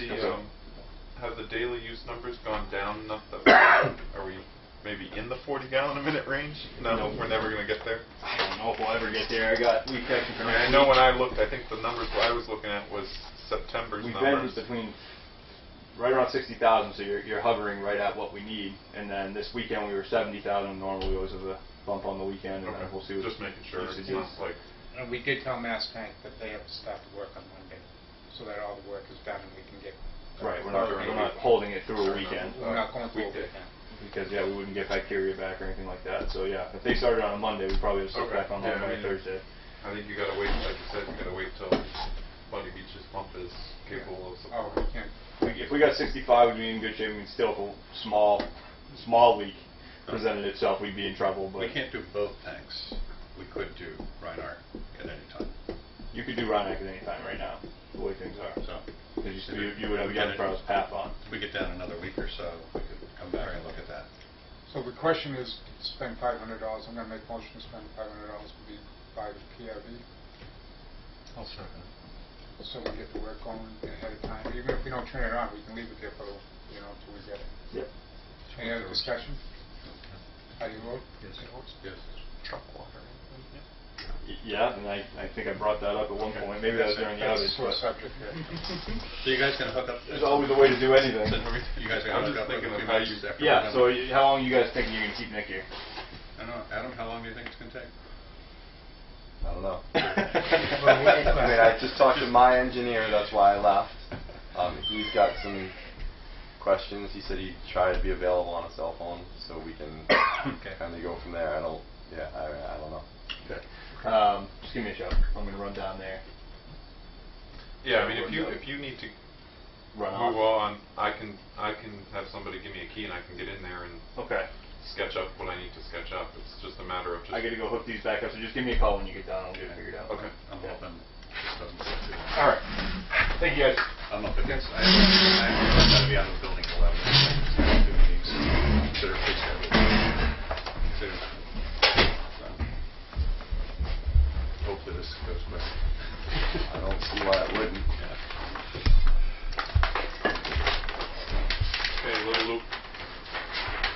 Existing conditions. We used a combination of the survey that was done by White Mountain and our own survey to collect, the area that we're looking at. Obviously, drainage is coming off of property across the street. Roadway kind of comes down to a low point, and in order to get to the pond, it's got to go right overland across the driveway at 4 Little Loop Road, and the velocities and volume of water that is accumulated here has caused washouts of the driveway that we've seen.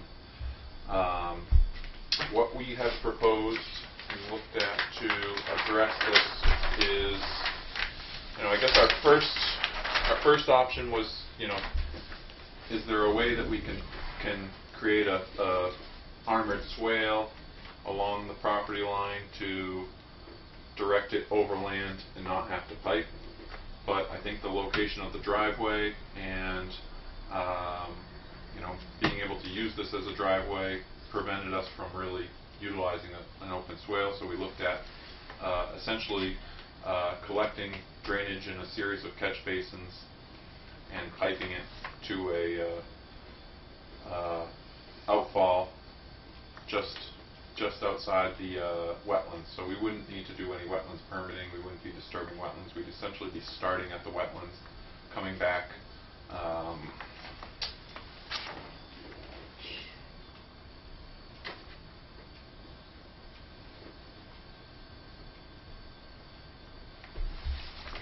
Coming back about 20 feet of riprap stone, and then a 15-inch storm drain, 2 catch basins on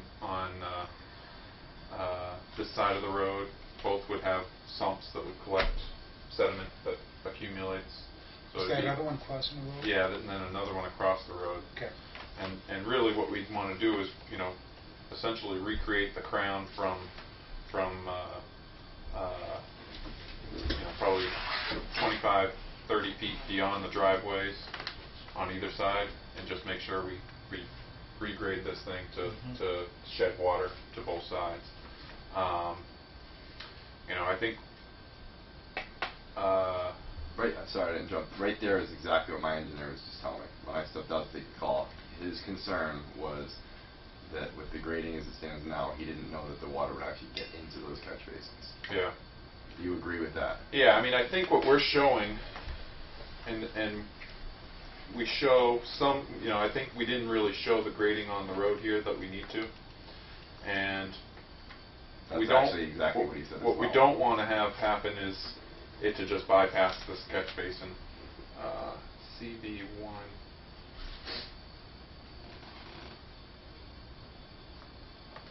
So you can see on this grade, so we probably will actually bring this proposed grade up even a little bit more. It'll make the driveway a little steeper, but it's still, I'll have to check the slope on it. It's probably going to end up at like 3%. But what we'll do is, what I think we need to do is actually bring this up to the corner, and then it'll create a little bit of a depression at the catch basin to prevent water from missing the catch basin and going down the driveway, because there is a lot of runoff there. I think a lot of the runoff that gets generated is probably from a large paved driveway, roof structure, a lot of impervious right here that is close to the project. So that's one of the reasons we put the catch basin on this side of the road, and reestablishing that crown so that it doesn't jump the road and create a lot more volume. I think we can kind of reduce how much is going to ultimately get to these structures and get it into this structure.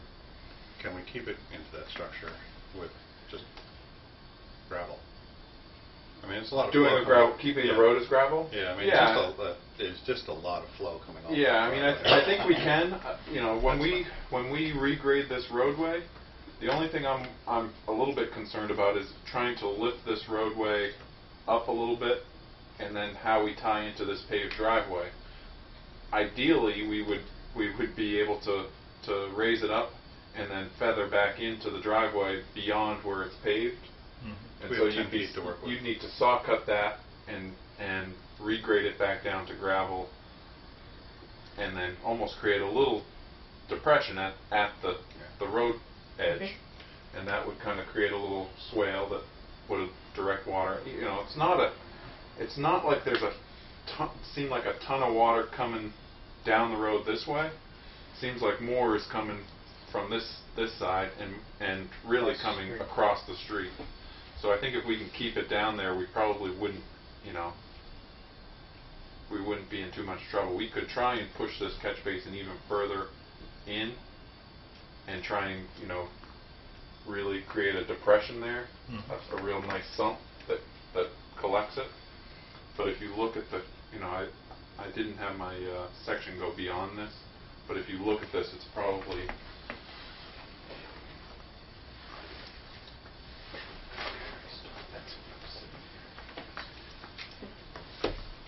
this grade is still going up like this. So if we can raise the road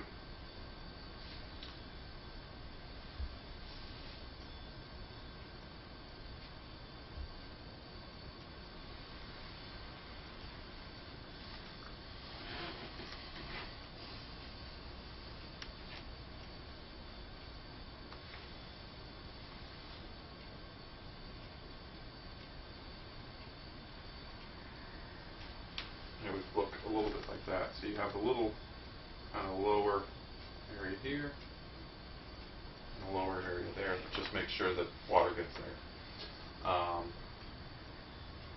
And I did want to get out there again to kind of run through this in the field and make sure I'm comfortable with it before it gets kind of released. I think the next step would probably be, these plans are pretty close to where we could get them out to bid. Or at least get pricing on it, so that we know what. So you haven't put a budget number on it? I haven't. I think what we talked about last was having a contractor look at it, and I always think that if you have a contractor that we can get pricing from, you're gonna get more accurate numbers versus me using unit prices from a DOT project that may not be the same. Comparing apples to apples when you have a small project versus a large project in terms of The unit risk pricing. in the placing the catch basins, the way I understand what you said, it's a function of the grading of the road, which we can manipulate as a result of trial and error. Correct? So, Yeah, I mean, is there a... the only thing I worry about is what you have to is this driveway and what you want to get into with this person in terms of manipulating the road grade and then tying it back into this driveway. And I think if you if you manipulate it in here to create a crown, Right. you can either have a steeper slope that sends it back, Right. or you can have your standard 2% slope, and it's going to take 25 feet before you get to the existing grade. The thrust of my question is the risk. Is there any risk in the positioning of the catch basins? And I don't want to go and redo these things, reposition them. So if there is very low risk in that, and it's just a matter of dealing with the paved driveway. Yeah, I'd say it's low risk. The reason we didn't do open culverts or anything was, the tightness of space. If we had lots of space and we could have had, area to feather out grades, I think we learned some feedback on the Oak Ridge in terms of having holes and next to roads where people were concerned, and the catch basins will be able to Yeah, I mean, I think the placement of those catch basins is what is needed at the low point in that road to collect the runoff that generates there. How we manipulate the grades around them to just make sure stuff sheds to that, I think we can kind of do that in a... Okay. So it's a manageable situation. So Nick, I'm normally the person who just, I don't like to grind up somebody's driveway, but in this one case, I think if we need to contact that homeowner and say, we need this amount, we need to reclaim this amount of your driveway, that's in the VDOE space, in order to ensure that the solution continues to work. Is this one of those rare cases I'd be in favor of it? And I think it would test our legal understanding at the same time, because I think it'll immediately result in... Does the tape driveway have a negative grade, or is it dumping water? No, directly it's onto shedding it? directly onto the Right, road. It's that driveway that's causing... I think the driveway improvement It's also is- a really, it's a bulk of it. wide driveway. I don't know whether it was, how it was permitted or how that process went, but it seems wide compared to other driveways. I will say that. Let me ask another, what about a grate in their driveway too? Will that help? It might help for smaller storms. I mean, the grate for the, I think that, you know, these deluge storms that are really causing the erosion, I don't know how much a grate would help as much as getting a crown in here that prevents stuff from, you know. I'm not saying eliminate any risk, I'm saying put a grate in here and pitch it towards this catch basin. Yeah, no, I mean, you could put a grate in and basically have it go feed into that catch basin, piped right in. You could actually do that on the side of his property because it's not paved all the way. So you could actually run that. I'm not telling you what to do. I'm saying you could theoretically put a grate in to the end of his driveway and then run a pipe underground without destroying the rest of his driveway or having to repave on top of something or anything like that, because it is dirt. But something that might solve the problem that you guys are addressing here, I mean, he doesn't have gutters on his house. He doesn't have anything that's taking water from his roof away from that driveway. So anything that's landing on that roof is going into that driveway, into that road. So again, I'm not telling, this is the first time I'm even hearing anything about his driveway.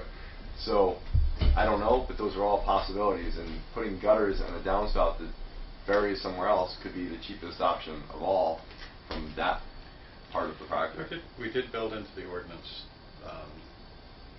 we haven't tested it clearly in terms of enforceability, but we did build into the ordinance that if a home is, or if a driveway is doing repeated damage to the road, that we would Be able to make that We can corrective. take the corrective action. we'd take yes. corrective action, but we'd also be able to have the homeowner share in the cost of the repair. So there are some options here we haven't explored yet, and gutters and downspouts may reduce the flow. There's no question in my mind. I saw your place in the deluge. It's and a disaster. It's just straight off the roof, down that driveway. Everything is pointed straight across the road from that driveway, and that's where the bulk of the water. Not too many people have gutters and downspouts here. That doesn't mean it's not a problem. No, but I mean, as far as a solution. It's a maintenance problem more so than anything Ice else. buildup.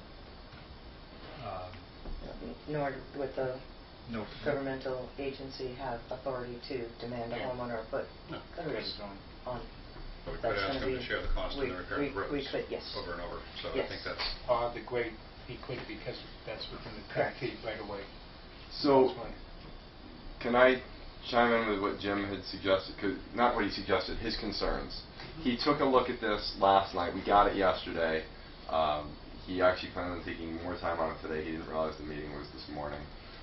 That's probably my error for not communicating effectively.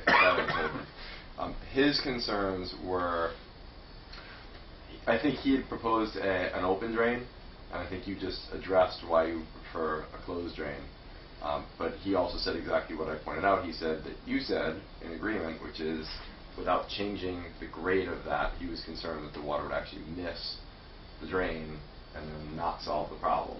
So I think from his perspective, and I can get him on the cell phone, but I think from his perspective, as it stands now, he's not comfortable with it. If it were to change to reflect the change in grade, I think he would probably be more comfortable with approving the closed drain, which then in turn makes me more comfortable to say, yeah, I'm in favor of this as well. Obviously, I have a vested interest in this, and I appreciate the work, but I do have to trust my engineer when he says that was one of his main concerns. So, just on the record for that. He wanted to know if there was an impact on the neighbor here, because he thought that some of this was very close. He didn't know about an easement. He didn't know if there were any of that logistical parts. And then also, the thing that kind of strikes me based on this is I've got a rather large tree on either side of my driveway. And if we're talking about adding in soil, putting a pipe underneath, whatever it is, that could hurt the integrity of either tree. And we're talking about trees that are big enough that they could destroy my entire house.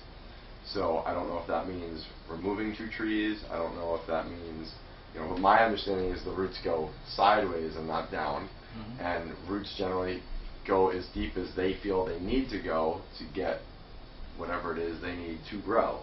So the last thing we need to do is put on 6 inches or a foot or whatever it is of soil, kill the integrity of the tree, and have the tree wipe out my house. Where are the trees? They're on either side of my driveway. Could you point it out on the drawing? I would say it's probably here and here. Yeah. I mean, it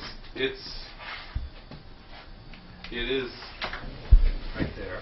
likely that trees would have to be removed as part of this project in order to get the drain pipe in, based on proximity of where that is. I mean, if we want to talk about open drainage, I think that the district would be willing to consider that as an option, because it probably would be a less expensive solution than having to trench drain pipe all the way out there. But I think what that would require is to relocate the driveway as well, and push the in order to have the ditch, which would probably be, something like 2 to 3 feet wide at the bottom, a foot deep at 2-to-1 slope, so another 2 feet for the slopes. You're talking about a 6-foot wide, swale at the edge of the driveway, and then having the driveway next to that would be pushing it, over into here, Yeah, and I'm not offering an opinion whether or not I think that's right or wrong. That's not my point. My point was simply saying Jim's concern was right in line with what you had said. So the current proposal or engineering diagram says that's piped.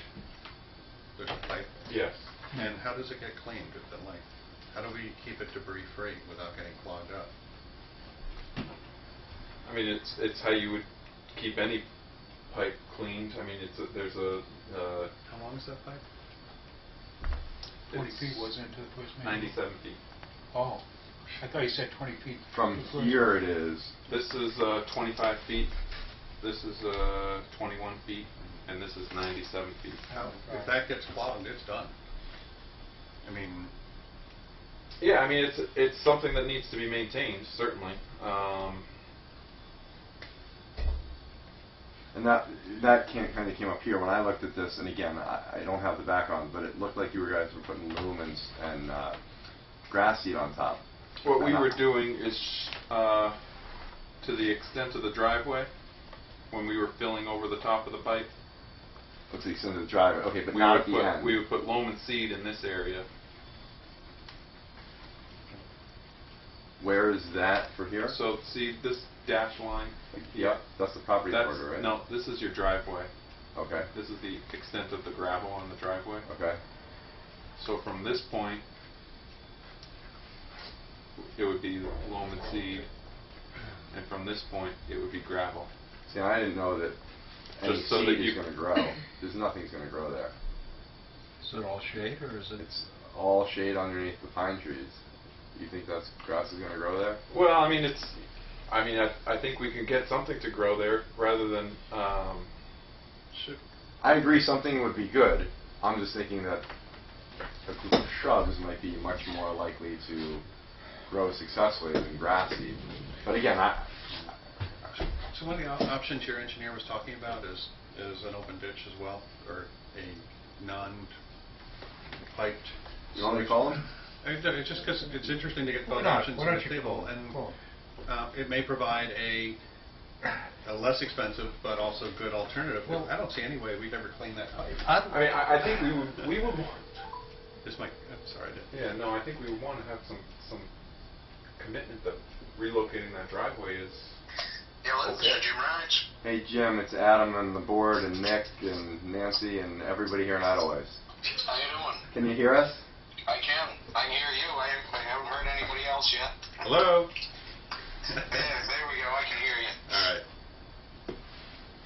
So we're talking about Adam's driveway and the potential to do an open swale next to the driveway, which, in my opinion, this is Nick talking, Jim. Yeah. I think what that would require is probably something like a 6-foot wide footprint in order to get a 1 foot deep by 2 foot wide bottom riprap swale. Okay. And I think what that would include is also having to relocate the driveway to give a, you know, I mean, I think what we would look for is something like a 12 to 15 foot wide driveway, gravel driveway that slopes, you know, with a cross slope going towards that swale. Yeah, we had shown on a concept that we had first come up with when we were working independently. We had come up with about a 20-foot wide driveway that we had shifted about 5 feet further away from the northerly boundary line to make room for an open drainage ditch down that side. And we had it like a trench drain going across the driveway to try and collect any runoff that would come down from the abutter's driveway across the street, and sort of create a ditch that would go into it, because it didn't feel like there was too much coming down Little Loop from the easterly side, if you will, from the easterly direction down the big hill. More runoff was coming down from the northerly side. Yeah, across the street and to the looking across the street to your left side. Yes. Yeah. Yep. In the relocation of the driveway, are there any electrical lines or plumbing or piping of any sort that we're aware of that would interfere with it?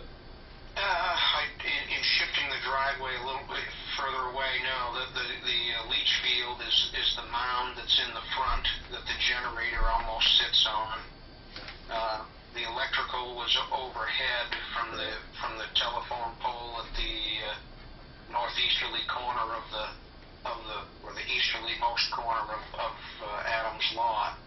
Sure. What about the water line? I don't know the location of the water line. I don't know if the Village District has a better sense of where the services are, or if it would have to be marked. We have all but 6. Huh? We have all but 6. Well, we know where his curb stop is. Yeah, that would give us a clue, wouldn't it? Normally they go down the driveway. We could extrapolate, but that would be something Ian could work on getting And that. this is on state plane coordinates, so if you have GPS and state plane coordinates, then We do. it should fit. It'll come in pretty close, Okay. and then we could show a water line on our plan. So my point is on the open. I mean, Jim, I do think we want to have some kind of a drainage structure on the other side of the road to try and keep, you know, not only are we trying to protect the driveway at 4 Little Loop, but I think we're also trying to protect the road itself. Sure. So, I mean,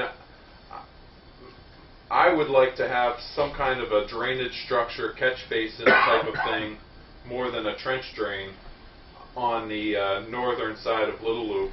Makes sense. Yeah. I mean, And then maybe do a little grading to outfall that in a pipe that then travels across and direct it opens. into the inlet, into the top of it. Yeah. So those culvert lengths become manageable at that point. Yeah. So now you can clean them. Now you can manage it. Becomes another crossroad culvert, which we can deal with. It goes into an open drainage area, and best of all, I mean, everything we're talking about, pretty much, the DPW team could execute on. Jim, We don't have to go necessarily out of One of the bounds. things Nick actually said in his introduction, exactly what you said about the closed drain and how he would be changing it to make it steeper so that the water wouldn't miss that drain. Yeah. If he does that, are you comfortable with that rather than the open drain system? Yeah, I mean, I'm a big proponent of open drainage simply because, culverts in an open winter, culverts can freeze, they can become plugged, whereas open drainage, you have easy access to it. I think closed drainage, certainly has its purpose, and if it can function okay, it's wonderful, but It's by short distances. it's a lot of in these more rural environments that they have their own set of challenges. But there's more than one way to skin a cat, and I can't. I'm not saying that this is a bad design by any stretch of the imagination. It's just that you're trying when you want to make sure it catch works. basins, you need to make sure that the runoff is going into them, because if it misses them, then they're not serving their purpose. And with the sheet flow coming from the paved driveway across the street, it's going to be hard to shape Little Loop Road to make sure that it hits those. That was why we had proposed like a trench drain to try and sort of capture that sheet flow to get it directed into an open drainage. But it could be a combination of the two. Maybe. What would happen if it was open drain on the other side, the northern neighbor across the street, the end of my driveway, but then a closed drain from there all the way down the driveway? So closed drainage again, the aversion that I have for closed drainage is, it has an opportunity to freeze, to freeze in, and that's a long run. I don't know what's the slope of the, so you got a 2% slope on that, Nick? Yeah. Yeah, and the cover at some point diminish. I haven't calculated what you've got for cover. I think we have about 2 feet of cover. Okay, so I mean that's pretty decent cover then. I mean it's not wouldn't be as susceptible to frost. What's the frost line here? Is it like 3 feet, 3.5 feet? No, I mean it'll. 4 feet is typically considered frost protection, but and I don't know how much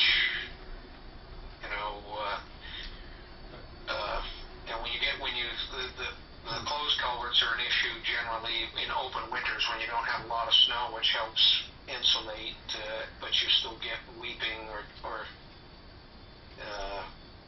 things like that. That's when that kind of stuff can freeze up. I don't know the groundwater table, given the fact that it's a mounded system. You've got a little bit of water, a little bit of wetland near the shoreline.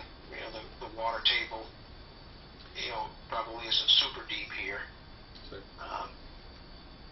to me, the things that make sense are relocate the driveway a bit, go with the open pit down the side of the driveway, and then a reasonable solution to capture the water from the other side, even if it means we have to enter the other person's driveway to take it, either put a drain in or take it back a bit so that we get the water going into the catch basin. That's just Ron's opinion. I'm not an engineer, but it seems to me in that mode, this entire project could be executed by our DPW, the cost could be minimized to the district, and it might just be a win-win. And that's kind of where I'm going, but that's my head on. Jim, could you hear that? Yeah. I mean, I think clearly an open drainage solution is a more cost-effective. The beauty of open drainage is your driveway gets to drain into it, whereas it's just going to stay on it can't get to it in a closed drainage. And if there's appropriate roadside ditches that go to these catch basins and direct it, is has there been any talk with the neighbor to the north about, participating at least in grading and things like that, or if any trees needed to be removed? Well, I think the tree that needs to be removed is probably the one that's between my house and the westerly neighbor, right on the edge of the road. The westerly neighbor. So, yeah, the one that's the boundary line that's right along your driveway, you mean? Yeah. Yeah, Yeah. It's actually got the number 4 hanging on it.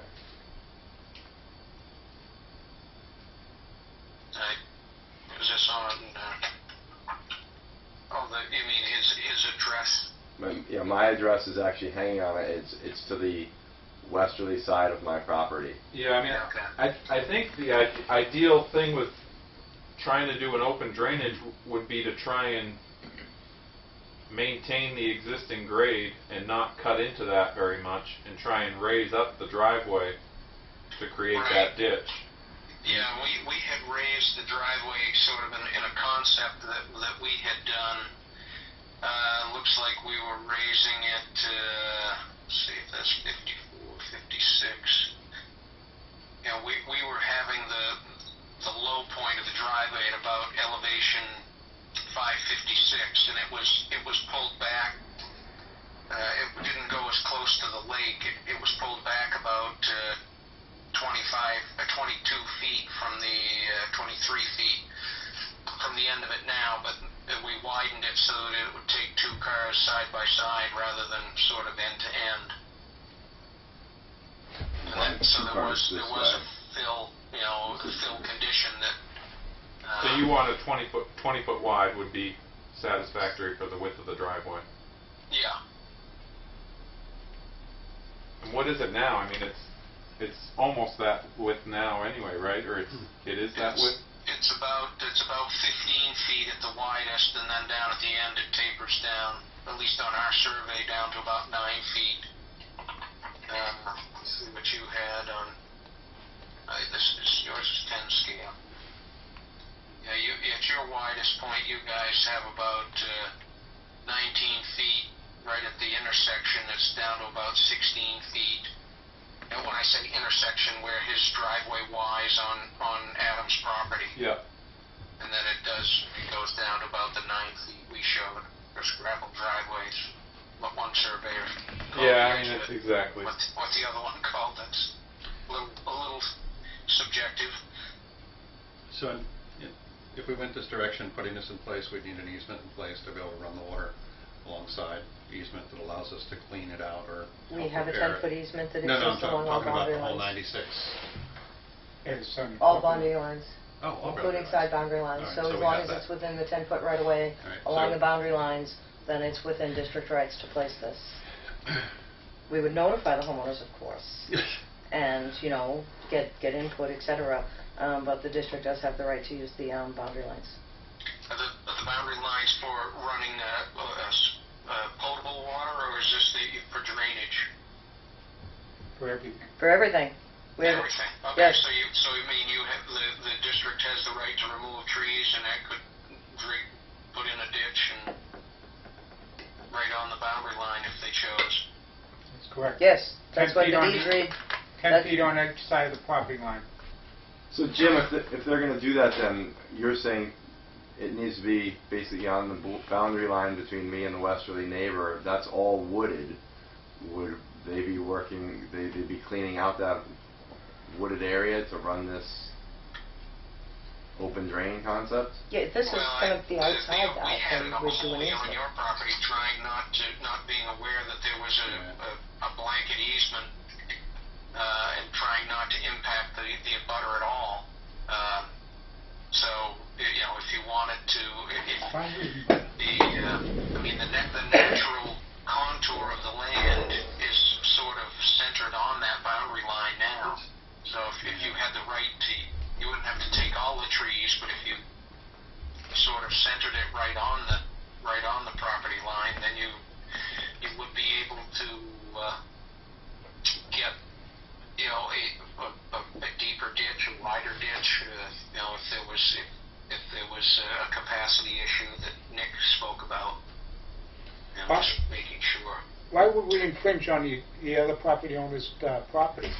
Looks like to me we should be able to do this all on Adam's property. But it depends on whether or not it gets moved into the right-of-way that the district already exists, into that 10-foot boundary line, or if it stays on Adam's property where we would need the easement from Adam. But within the 10 feet. But I think the ditch wouldn't be more than 10 feet wide Yeah, itself. 6. Yeah, it's only, So it'd be within, we could actually do this on Adam's property. The relocation of the driveway to the left seems, am I wrong to think that it's simply, if we had our DBW cut it back for you, and then you're going to have to deal with what kind of fill and material you want on your driveway. I mean, I'm just kind of talking out of the top of my head. But assuming that we're both sharing in this puzzle, and you take care of your driveway part, we take care of the drainage part, because you may want to resurface it with some surface that we don't use. But if we were to do the cutback and move it over and run straight down the edge within the area that we have the right to run down anyway, maybe we can resolve this quickly with our own resource and not get tied up in litigation with other parties trying to resolve, can I do something over here? It's kind of this thought process that's running through my head, that's all. So, Jim, feel free to jump in here. My thought is that this is exactly why I wanted time to review the plans, because when we're talking about doing it on my property entirely to save money for the town, or the village rather, I want to understand what that means versus running it in the village's 10-foot area that they're legally allowed to have that borders my property and the neighbor's property. So I'd like to know really what the true implications of that are before I'm going to commit one way or the other. Yeah, I mean, I think if it can, if I'm understanding it correctly, the side boundary lines of Adam's lot and of all lots in the Eidelweiss Village District, there's a 10-foot easement on each. Is it on each, or is it 5 feet on each side of the common boundary lines? 10 feet on each. So it's 10. So there's a 20-foot wide swath down each boundary line that can be used for drainage. And if that's the case, I would be more inclined to center it if you've got that right. These are tiny lots. To put it all on Adams seems a little bit punitive when it's little loop road drainage that's coming down through. I think it would be more equitable to run that ditch down the property line. I hope you don't mind me saying things like this. It I just don't brings mind the at all. discussion out. Listen, I'm totally fine with that. That's exactly why I wanted to be here. That's exactly why I wanted Jim on the phone. Yeah. And that's exactly why I told you guys 2 years ago I want to work with you through this entire process. So I guess why. the detriment of going down the middle is you are going to end up cutting more trees. Yes, no question. Right. And I guess that, whether that's a concern to Adam and the neighbor, Right. whether they, and whether that, I guess the obviously district doesn't have to listen. Have to play into it, but as far as function and equity, it makes from a pure technical standpoint, splitting it makes all the sense in the world if you have the right. From aesthetics, then then it boils down to if we clear cut the vegetation that's there, are we going to need to replant, or does everybody like the border that's the screening such as it is that's there? In my mind's eye, I mean, I've been to the site a couple of times, but in my mind's eye, though there's vegetation there, it's generally mature and it's not low to the ground, so you can see through it pretty readily, but maybe my memory is wrong. So I just need to bring up one point just to make sure I'm clear on what. Jim, I think that's right. Go ahead. Sorry. So, as I remember the writing and the words for the document, and we'll need legal interpretation to make sure Right. it's clear, but our implied easement was from 20 feet on either side of the center line of the road. I do not remember the words. And I could be totally wrong, and if I'm wrong, I'm totally okay. I've never read a sideline boundary easement. I have not read sideline boundary I easement do. either, and that's. I think I do. I don't remember it, and that's why I'd like to make sure we check to make sure we have that option before we get tied up on it. Obviously, Yeah. if it's Sorry, from Yes. the Little Loop Road right of way, then it's back onto Adams' That's property correct. unless the abutter Just wants wanna to make sure participate, and if the Right. abutter doesn't, we had come up with a design with it being on Adams' property. Right. We came up with that though at the time in which we didn't know that the village was going to be involved in the process. So Right, we exactly. created it not knowing if this was going to be a collaborative effort. Your water Right, is running. correct. Yep. So I want to just make sure that these guys all know that. So whatever our plan is was done without the knowledge that we have now. So that Well, and it wasn't trying to, account for drainage on the other side of Little Loop Road and things that it sounds like the district is, trying to cure as well. yeah, agreed. So, in terms of moving forward, I'd like to get a clarity resolution on the boundary piece, because I think that'll make the determination of whether or not it's really, we move the driveway over and it's on your side because we don't have the right to go to the other side, or not. I went through I read this document many times. I just don't recall sideline boundary. Mark, who's in the room, doesn't recall it either, and I trust your memory on We this. have water lines running on sideline boundaries, Understood. cross country. With easements, We also have drainage running along boundary lines, like at Dinah's house. I just wanna There's a make culvert sure. section that goes Yeah. right along the side of hers. So I know we've used sidelines in multiple locations for multiple reasons. Yes. so I just want to make sure we're all based on the right Absolutely. information. and I'm then more we make against the right call. the fact of repeating on the other person's property. I think this is an issue, whereas we should keep it on Adam's property. I don't want to cut vegetation if we don't have to. No, but I think that when we look at the interpretation, it may be very clear. We may have no choice but to go Right. down that property. That's the kind of where So I'm going. before we have the discussion about which way to do it, let's figure out what our Yeah. options Yeah. even are. I want to make Yeah. sure we understand it clearly, and it's end of story. So Okay, but have we done anything conclusive with respect to the catch basins and the open drainage? Have we all in agreement on we were going on that? Yes? No? Yes. I mean, So we'll go to, what I'd like to see is still some catch basins to catch. We could extend this and push this into a culvert, but I think we'd want to move it further north and then regrade and create a low point that we could have just a cross culvert here. And then there's not a ton of water running across the driveway, Adam's driveway, so we could, catch basin 3 may be overkill, I guess, a little bit, but I think we want to have something that protects the driveway from road runoff. If we're going to regrade the road for a section of, 100 feet, once we start. Yeah, I didn't see on your plans, Nick. I didn't see any regrading of Little Loop. No, So, again, we're basins were. Yeah. And I didn't have that on the plans, but I did explain that before you got on the phone. And what I'm thinking is, like you said, between catch basin 1 and 2, the grading will show a crown in Little Loop to direct water to, so that catch Both basin. sides. Yeah, and also increase the grade on that driveway all the way up to catch basin 2, and create enough of a little sump there that protects stuff from running down over the side. If we go to an open drainage solution, catch basin 2 probably goes away, and what we do is create some riprap aprons, I think, Yeah. to kind of direct water into the swale. Yep.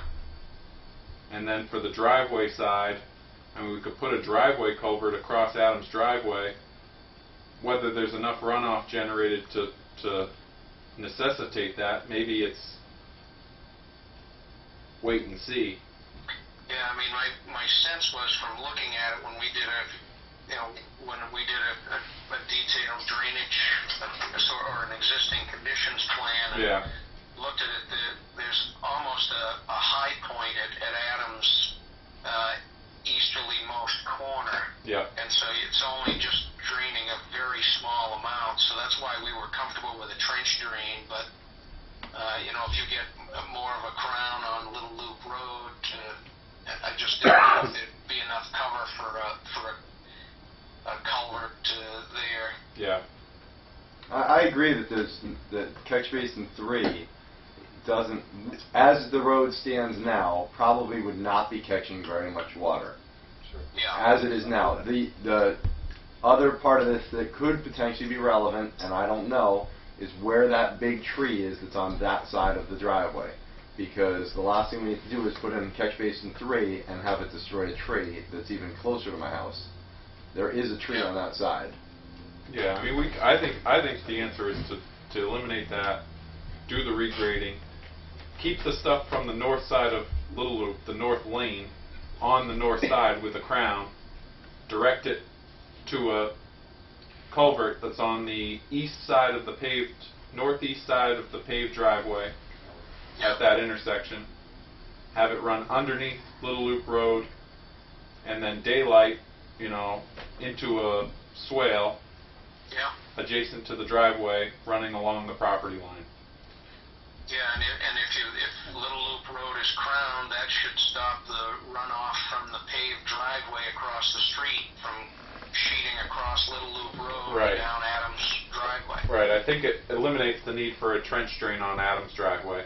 We may, I'm thinking what we do is actually probably, because that paved driveway didn't seem to have any kind of crown on it, I think we may end up putting the trench drain on the paved driveway at the end of that, collecting the runoff that comes across the paved driveway and discharging that trench drain just into the upstream side of the culvert under Little Loop Road.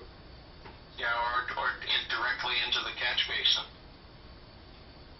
Yeah. If you ran a trench drain to the just slope it slightly so that it whatever was accumulated in it went into the catch basin. Yeah, I think thinking about it more, I like catch basin 1 as a catch basin more than trying to build a open drainage culvert there. Thank you. That's the one place that catch basin. Sorry, I'm not an engineer. It makes sense to me. No, I'm saying the keep catch basin 1, but if you put a trench drain in at the I agree. paved driveway, you might Discharge it right into the catch basin. drain it to the catch basin. Does the owner there have any rights to? No, that's on the road. That one we have. So that's Yep, that will definitely be within 20 within, feet of There's no the... question right we away. can do that one. Yeah, that's in the right of way. So if he complains, he's out of luck. We can do. We'll communicate to him, work with him. But Okay, could you come up with another drawing that Yeah. confirms Yeah, this is all of easy this to, discussion? Okay. to So show. what's your timetable? 2 days. 2 days, okay. That's great. Okay, so So the open issue is what at this point? the open issue was the We're going to look into the sideline boundary easements. yes. And the location of the So long run. So drain. maybe that's what I should, I mean, I don't know if I should wait until you tell me where you want that swale. I mean, if I were to do it right now, I would probably try not to Move it. not to cut it into and lose those trees, and essentially put it on Adam's side of the property line. if I'm relocating Adam's driveway over a little bit and using the existing pretty much open shot, I mean, it makes a lot of sense that a lot of trees don't have to come down. It does. But I still think we need to have our clear answer about the centerline boundary, which I think Well, we is. can answer that today, probably. Can we get the answer to that question, and then perhaps, Jim, you and I can have a conversation about the implications of that so that I fully grasp what that would mean if it was solely on my property? Because you pretty clearly said you wanted it centered, and I don't really want to make a decision on the spot about what I think should or shouldn't happen. I mean, I might even consult with a land use attorney and say, hey, what are the possible problems in doing this? Because I don't know what the problems down the road could be. And the last thing I need to do is have an issue 30 years from now that my kids are dealing with. Yeah, I agree. Makes sense. So let's Okay, get the answer to that. so we resolved the location of that drain before you could come up with another. Yeah, drain. and I mean, like I said, if you give me 3 days or something, we will shift around our schedule to when we get the answer from you guys where you want it. We'll get stuff right back to you. I know. Basically, the deed of the roads to us. So the action item is that we need to resolve that location of that pipeline. Essentially, that's it. So you need to get back to us. No, I need to know from you guys if it's even an issue. Right. If it's an issue, then I will. You let me know and inform me, and then I think I our will. preference is that we have that line going where it is on the plan. Yeah, the point is, do we have the right to Well- the center line boundary or not? If we don't, then the whole solution is thing's a going to moot fall on point. your property. Right. Yeah, it's a So moot Right, point. it's gonna that'd be stay easy. where it is. And I think that Yeah, legal counsel, it'll be an easy read. Because he'll look at the deed of Eidelweiss roads that were granted to us, and in that, I pretty much remember the words, but I'd like to see his interpretation, so we're clear. Once you get the answer to me, I'll have a conversation with Jim. I'll try to understand it better. Okay. I'll decide how I want to proceed, whether I want to ask an attorney and know my rights, whether I want to just say, hey, I'm good. I mean, I don't know what Jim and I are going to talk about. Okay. So give me the answer. Jim and I will talk. Once we give you guys an answer, Nick just said he could turn this thing around in a few days.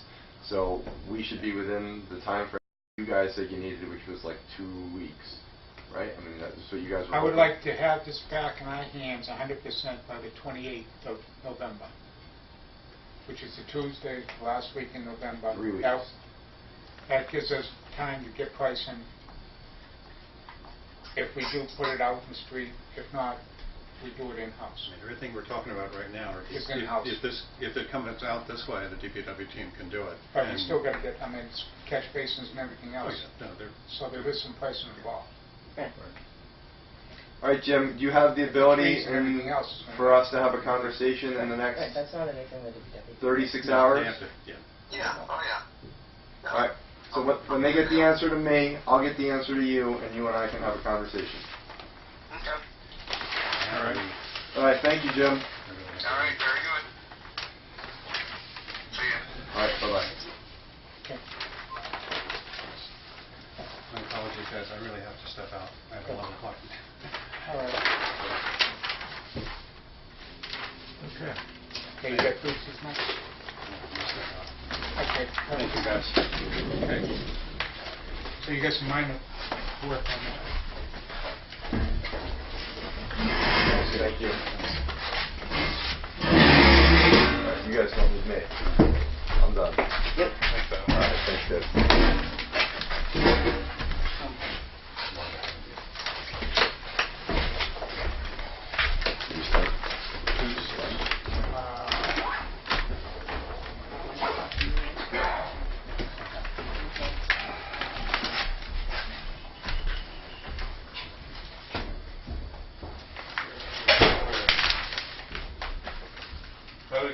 Did it overtop the road on the last week? I don't believe so. Sunday. This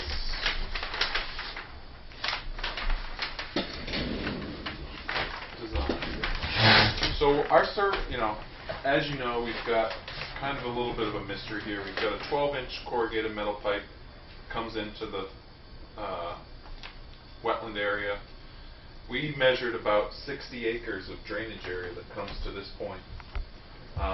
There is some significant storage area in this wetland. Hard to quantify without doing some detailed survey to know how much volume we can store in here that would affect this pipe size. Also some other stuff happening upper drainage area, things like other culverts that may be impeding or impounding water at other points that aren't necessarily factored into the sizing of our culvert, which we found a second corrugated metal pipe that we never knew was there. Our surveyor found on the, call it the islands, the little islands around inside the driveway. That's the depressed area that's wooded. There's a corrugated metal pipe heading in this direction. Both of these, no corrugated metal pipe on the other end of them. We think that they probably came to a single point that was somewhere in here and discharged, and then from here probably just ran over land to the lake. When this lot was developed, what we would presume is that some kind of a joint or structure or T or Y that then directs water in a new HDPE pipe. You get over here, there's an outfall, it's a plastic pipe, newer construction, different material than what goes in on this side. This thing looks partially blocked, partially kind of crushed. It's in rough shape on this side. It's in great shape on this side, it's plastic. What we want to do is put a new pipe across Eidelweiss Drive, create a ponding area here, sedimentation area for runoff to settle out, and then a second pipe across and getting into the same discharge point. What size pipes do you Both have? of those are 30-inch pipes. I would like to go up into the drainage area today while I'm here. And you know, I've got a little bit more budget in this project that I can use, and I would like to go up into the drainage area and just map some of the other culverts and put that into my hydraulic model to see if this pipe can be reduced in size to something like a 24 or an 18 even. But based on, you know, our initial calculation of the entire drainage area coming to that point, we did put a little bit of storage in with this wetland area, but I may be able to get a little bit more accurate with it and more confident that I didn't want to, I wanted to be conservative and not underestimate how much storage happens in this wetland. But I need to walk up and around. There's I forget the loop road that kind of goes up and around that. But I want to hike up in there and just look at that drainage area to make sure I understand it before settling on the final pipe size. What we would have to do, what we want to do here is regrade this area to create a nice low point. You can see a section.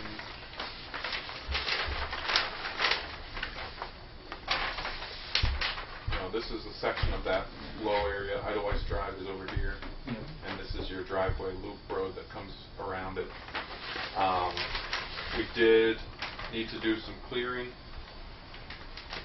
in this area and relocating of the road a little bit, just so that we at least maintain a, I think we have a 12-foot wide path, which is similar to the existing width, and we wanted to maintain that, and then we just kind of tie into existing right about here. We'd be matching where the existing road is. So a small amount of regrading in this portion of the site. The other question is, you know, we've got a path here that we would need to go through some significant vegetation. There is a possibility of trying to daylight this thing further back. You know, if we tried to daylight it right in here, and then regrade, what we probably do is pull this 554 contour back up. Maybe this 552 and we could have this section be open swale, which I like more than trying to get all the way back to this I'd like outlet. that too. I like the The idea. only, I guess, again, concern is where your property line is, which we didn't find any boundaries in here, property pins, but where that property line is, you know, presumably it's somewhere along like that line, and how this works out from a legal standpoint. And again, I mean, knowing that this pipe, we think, probably went to a point like this. If you just trace out the projection of these two pipes. We don't know if this is an elbow or something. But we didn't find any kind of manhole, which is what we would want if the pipe was changing directions. Some kind of an access point that you could clean it out with. So how this house got developed and this drainage got kind of configured, whether we are, how we feel about trying to bring it all the way back to the same outlet point, because this is, you know, there's a stone wall in here, and I would say, you know, this portion is yard, you know, somebody's actively using the yard. So, you know, we haven't had any discussions with this neighbor. I think kind of that's the next step. My gut tells me, and what you guys would probably prefer, is to shorten up that pipe length again. Right. Keep it in a maintain. You know, this one's 110 feet. You know, if we can cut that down and save, 25 to 40 feet of pipe and get it in an open channel, we would like to do that. And it's, you know, it is you know, if water quality was a concern, we want to make sure we give a place to do some settling out of contaminants, sediments, and then if we can daylight it here and create a swale here, we can get another little bit of credit for treatment in that swale. Right. How do we clean A to B here? You know, Manhole, manways? this would be an open culvert, so Right. you'd be able to get in here and you'd have to, you know, jet out. Or you're Oh, talking like what, the close pipe. to 100 feet? It would be about, I mean, if we shortened it up, we'd probably be, you know, if you look at the way this grade is, you can kind of see where this is the access road. So, I mean, I could see us cutting this thing potentially. I mean, we'd have to play with the grades a little bit, but we could cut that thing all the way back here, and we'd have to take this 56 and probably.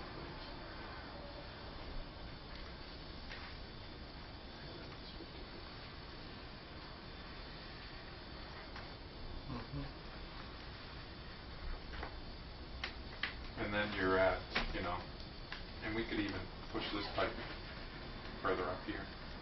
One of the things that, when Paul and I were talking about it, I actually was kind of like, let's push this thing higher up.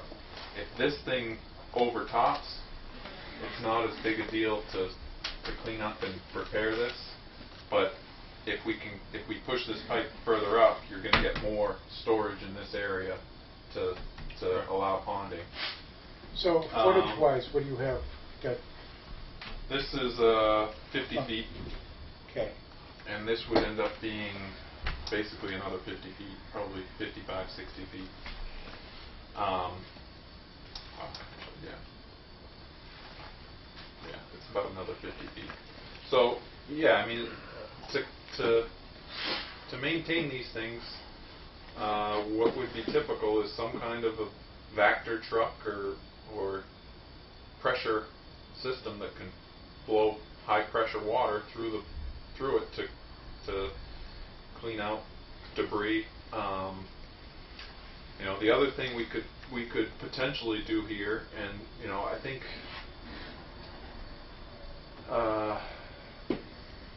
Leaves can cause problems, but what is more of a problem probably is when you get a stick or something that then traps a lot of the leaves against it.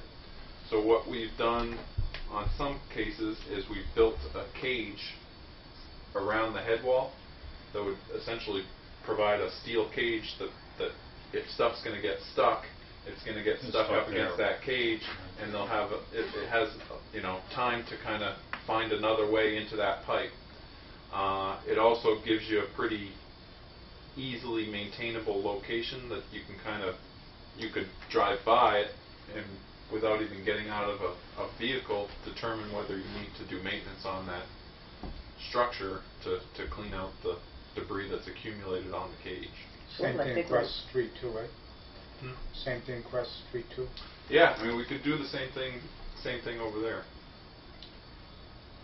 But did you guys do that on Big Loop? We have a grate on the Big P side that they can lift up and clean.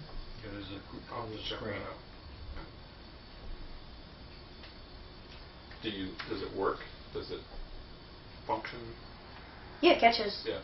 It catches stuff. Sometimes before we did trap the beaver family this spring, but prior to that they would intentionally put stuff in, or even one story went that they were bringing it across the road and bringing it up the open side. And filling it. And filling it from that side. I don't know how creative these critters get, but either way, they were getting some stuff in and through. But that was with effort. Yeah. The state specified that the grate had to be 8 square inch openings for wildlife, which let more stuff Yeah. go into it. If you were trying to block leaves and sticks, you wouldn't do an 8-inch square grid. No. Yeah, I mean, the state probably will have a say on where we put, the work we do here. Whether we put a grate on this one, because this is not wetland. So what we're trying to do is direct this into a non-wetland area. This wouldn't be wetland, so whether we could technically put that on there. I haven't talked to anybody about this project at the state yet, but I guess the next step would be to touch base with them in terms of permitting this thing. I don't think we were necessarily going to go through the whole permitting process right away on this, but We're talking this going on the warrant article this year. yeah. So the other problem is the homeowner down here in this corner here. Yeah. Addressing that issue. Which should we address that before we go to the state? Well, what are we doing to the homeowner? We're infringing on his property. Yeah, that outlet area here. Would it help you to know how that happened? How this all came to be? Or maybe not. I'm interested. That house was built by Marty Fernbach, and to be able to build on that lot, they had to take the existing culvert output and gate it on their property by the proposed septic system and house. So that was done by the property owner through the contractor that built that house, which is why there's no catch basin maintenance put into it, because he had his own backhoe and he put it in at the lowest possible cost, and it was all done by the property owner. You follow me? It wasn't the village that put that whole. Right. That was my suspicion, was that when this lot got developed, whatever this thing was outfalling right here. That would be my guess, based on the trajectory of this pipe, and where the district would normally try and end its responsibility would be at the edge of the right of way. Right. And then it would just overland flow down to the pond. Right. Yeah, I mean, So that, if it helps, it wasn't the village's pipe, it was the property owner's pipe. yeah. They put it in. With no design.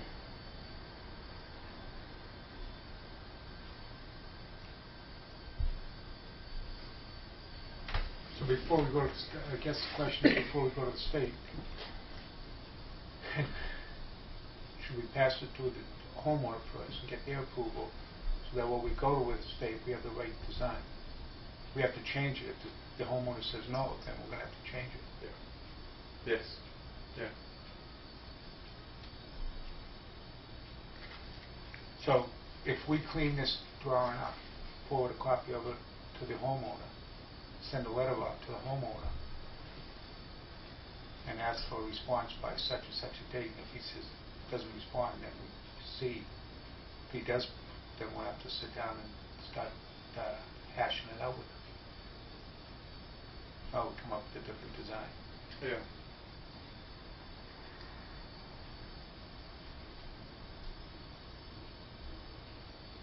So I'll make that as a motion to let them So you guys correct the made, drawings. Let me just finish Yeah. this. Correct the drawings, the redesign, and then forward to the office and have Nancy then send a copy of the letter, send a letter to the homeowner with the flash drive for them to review. Okay, I'll second. Any other discussion? No, How do you vote? I would yes. Yes. This way, we're not going to spin our wheels and Yeah. waste money. And your no preference design. in terms of cleaning it up is, Oh, yeah. let's make it an open Yes, swale. definitely. Okay. We'll do that. So this You is going to guys put this on yourselves hold. have not done any kind of boundary survey work on this lot in the past that you know of? Not that I know of. Not that I know of. You would think this lot probably would have been surveyed prior to development, that we should be able to find something, but... That lot was probably done before. Was it a long time ago? 80s. Ah, okay. So potentially no survey markers to be found? Unknown, okay. So we might end up surveying deuces. Well, I mean, Line. if we can find some kind of I guess in order to really legally get the thing addressed with, you know, I think you can send this thing to the homeowner, but ultimately I think what you would want is to determine, you know, are we, I guess a couple things. If we know the property line, and we were legally allowed to, we could keep it, we could turn that swale and run it along the property line and keep it within that 10-foot swath. If that's not an option and doesn't matter, we would want some kind of, you know, an easement to put it onto His property. their property. If you can't get that easement, then, you know, we find out where the property is and we run it on our side of the property.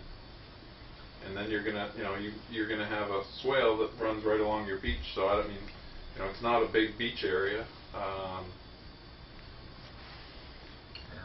So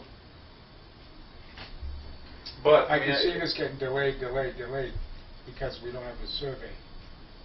Should we just bite the bullet and go for the survey, and then that determine whether we need to contact the homeowner, or we run it on our property? I guess I think what should happen first is doing a little research at the Registry of Deeds to see if when the last survey was done, and determine, you know, can it be recreated without having a new boundary survey done.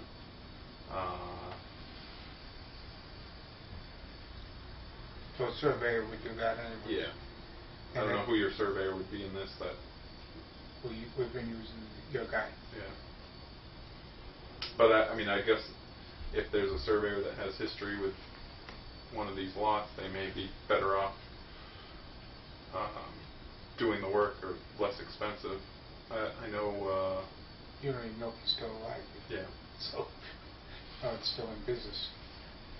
Carl Johnson very much is still in business. No, I understand, but I meant who Marty would have had. Oh, yeah. I don't know who that property owner would have had. Well, I mean, I do know the guy we were on the phone with does a lot of work in Eidelweiss, apparently, and you know. I don't West think he was Thorn a surveys. Thorn. Yeah. I don't. Thorn's got a lot. He's White Mountain, his was White Mountain Survey. Yep. Yeah, he's over Route 16. I don't think he was around back then. In the 80s. Probably not. Yeah, maybe not. Okay. So I guess the question comes, do we have your surveyor then?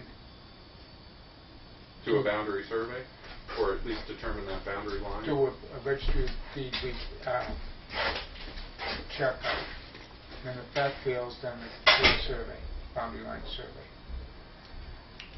And I guess the whole key is getting it done ASAP. Yeah. Because I think we're spinning our wheels, because we're going to go back and forth spending money on design and not have the right information. What's the problem in just fixing going across the road at this point? Just this? Yeah.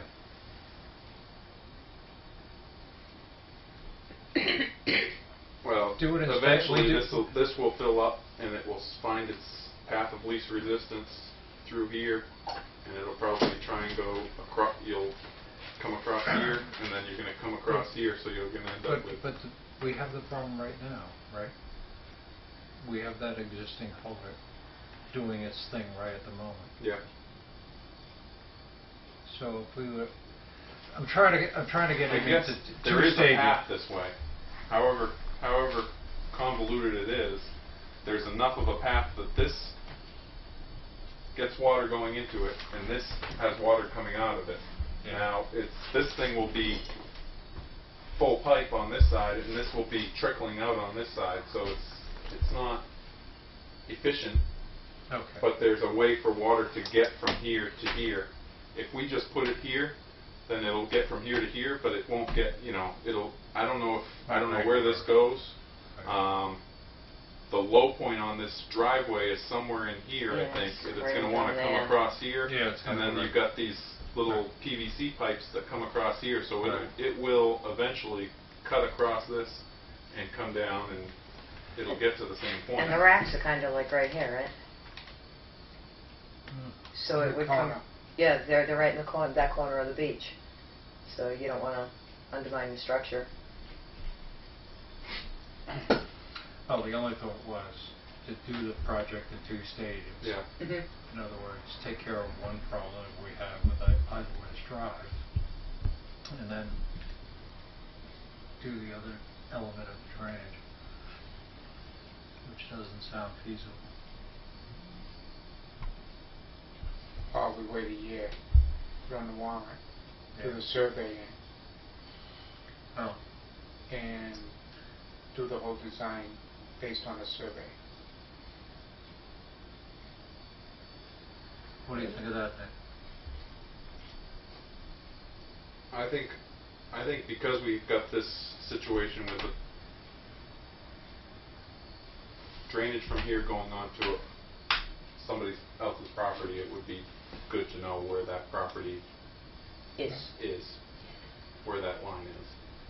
Okay. Well, we could do some research to find.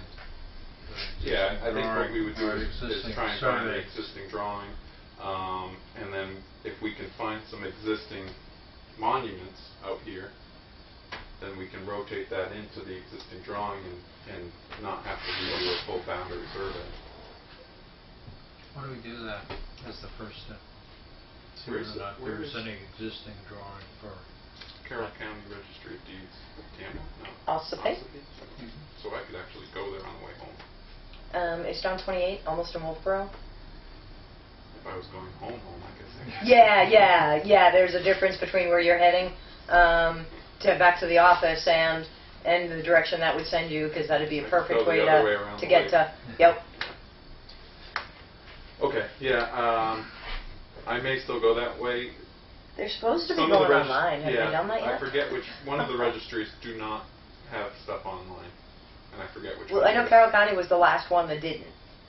And I thought they were supposed to be making some type of action towards getting them Okay. online. I don't know where it went, Okay. but I know there were at least moves to get them to go online. Okay.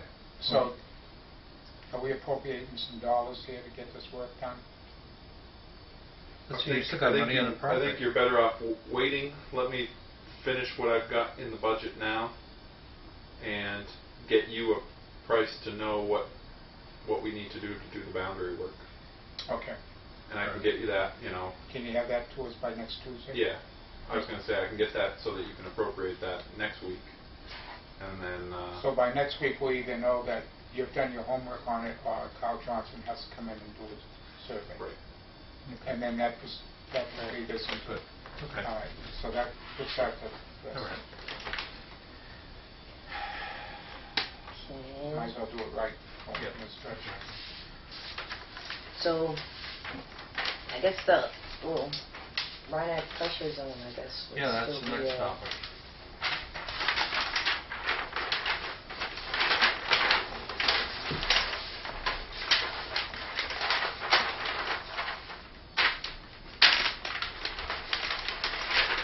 These long meetings, we should have. We should. What? These long meetings, we should have called. Well, I mean, this is just one of them. All right. Weekly meetings are fine by now. Okay. All right. Kind of a overview of the distribution improvements that we want to make as part of the zone conversion.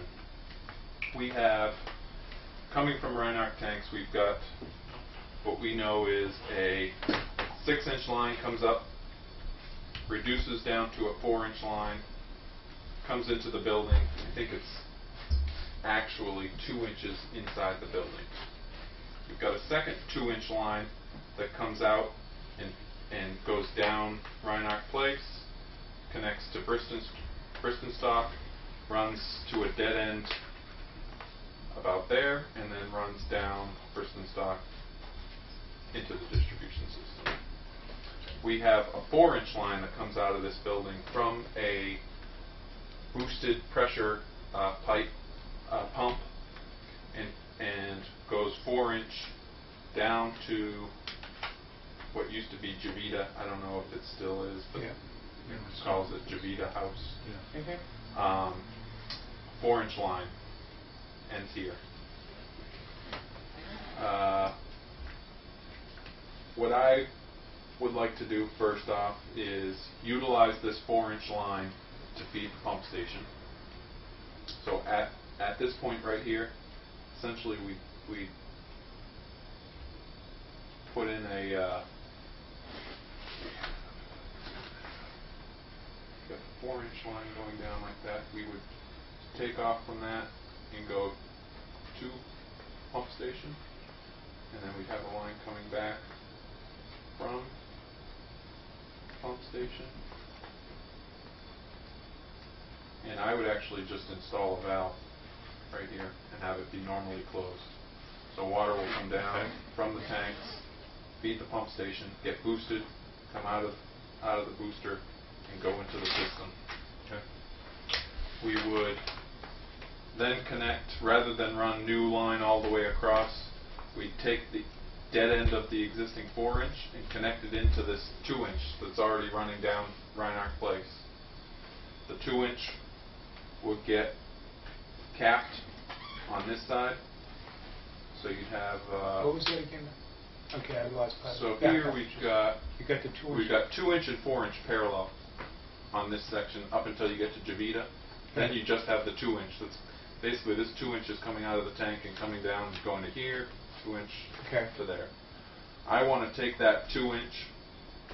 I want to take the 4-inch, run it to the pump station, run it back out into the 4-inch, get to the end of the 4-inch where it goes into Javita, and then take the end of the 4-inch and put it into this 2-inch, so that we can use the 2-inch that's already there and feed this And just pressurize it. and pressurize it.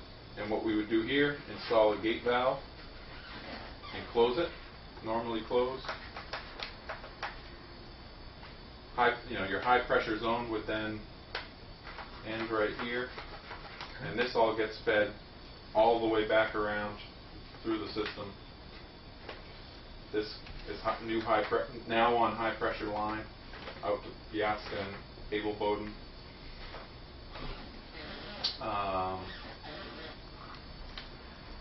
Where the 2-inch ends, we would loop and connect it into the 2-inch on Aspen, This is the other dead end right now. This 2 inch is coming off of this 6 inch and is on the, what we want to do is make this 2 inch all the way till it dead ends. It dead ends a little bit off the page here. We would connect these. This brings this 2 inch onto the high pressure. You would then jump off of the 6 inch line and connect the two 2 inch lines together. Okay, you lost me there. Okay, let me back up for a second. All right, so this is capped here, so you want to twin this into this? Yep. And keep on going down to it? And then basically use the existing pipe here, Okay, come back to this intersection. This existing pipe right now is connected to the 6 inch. yeah, We gotta take it off the 6 inch. I got all that. Take it off the 6 inch, it gets fed from this direction. Yeah. Take this 2 inch off the 6 inch and gets fed all from here. So you're just gonna essentially loop this, it. this whole section of Aspen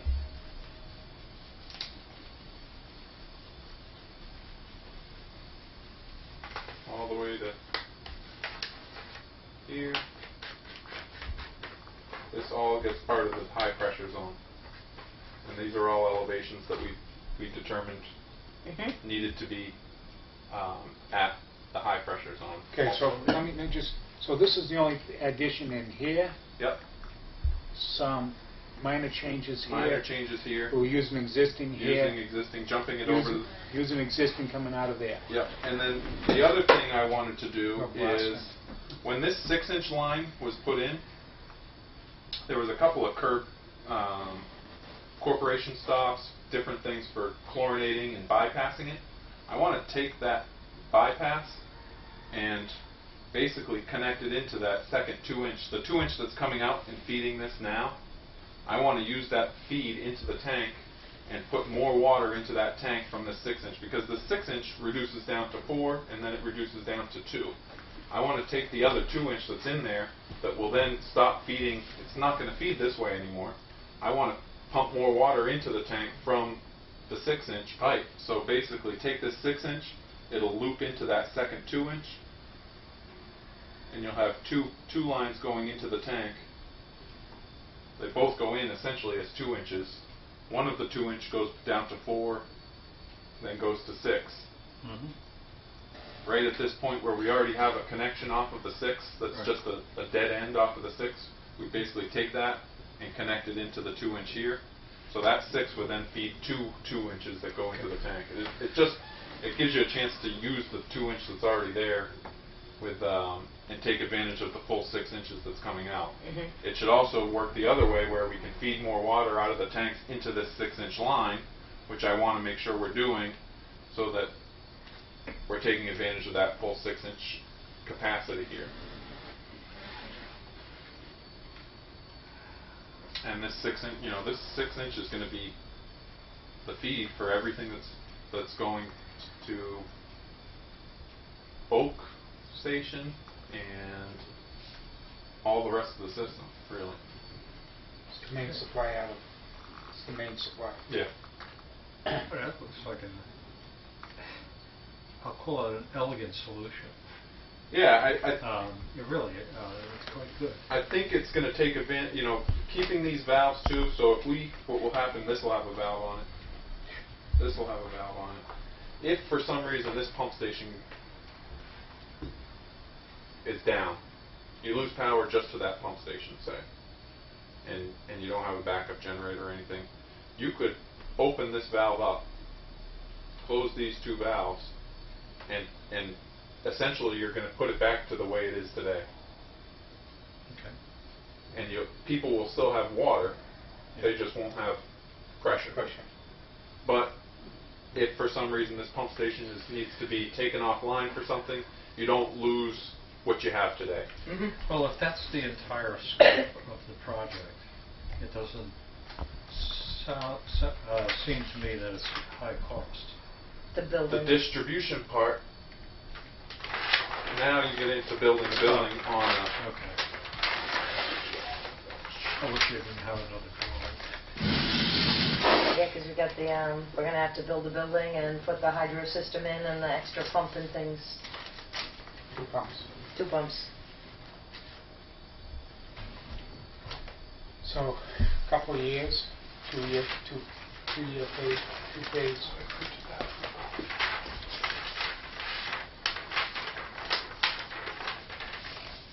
Well, I have a detail. The one I sent you shows a plan and profile of this driveway. What we need to do on this, and I turned off all the contours, but we need to get this building down to 920 so that it has enough feed from that tank to deal with the suction side of the line. The driveway ends up being 100 and something feet. I think we got a half size.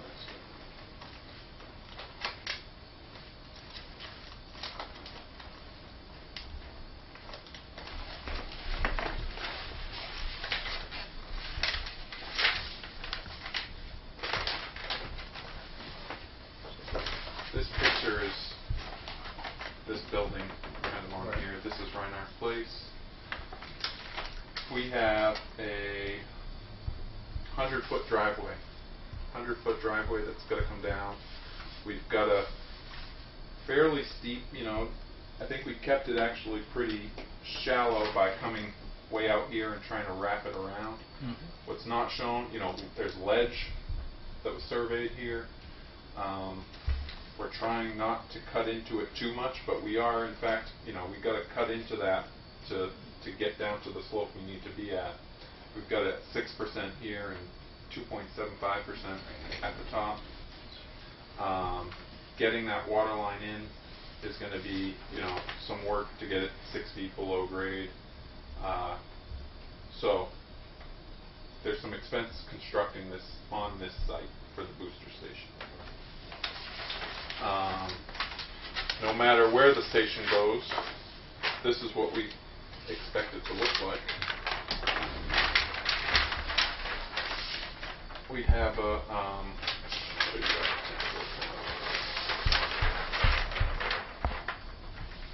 some kind of either a natural siding or a vinyl siding.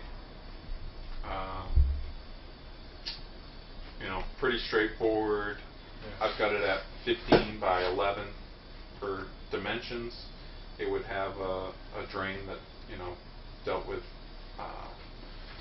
any water that accumulated in the building as part of working on the system, things like that.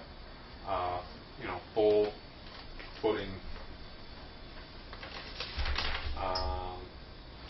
exhaust, louvers, things like that. We would have what we expect is a propane fired heater, some fans and louvers just for circulation, exhaust, and ventilation for the building, and 3 pumps. We'd have a jockey pump, smaller pump, that would be like I think I had it at a 0.5 horsepower. What we need to pump is about, so the total service area, I counted 67 watts total. And I think, if I'm correct in looking at the aerial and stuff, there was something like 15 homes that are currently built that would get served by it. So how we size these pumps in terms of ultimate build out versus what's existing now, there could be some discussion. The pumps aren't super huge anyway.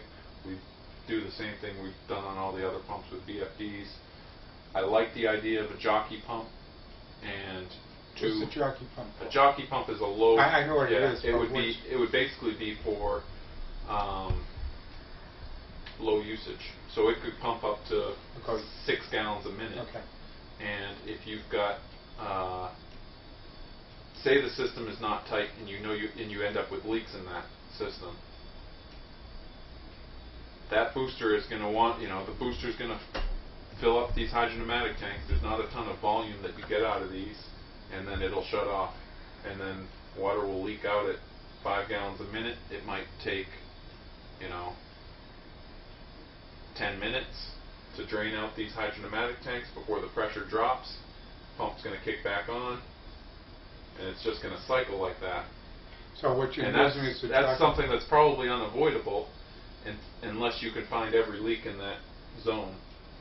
So the jogger pump is going to keep... It's going to do your normal...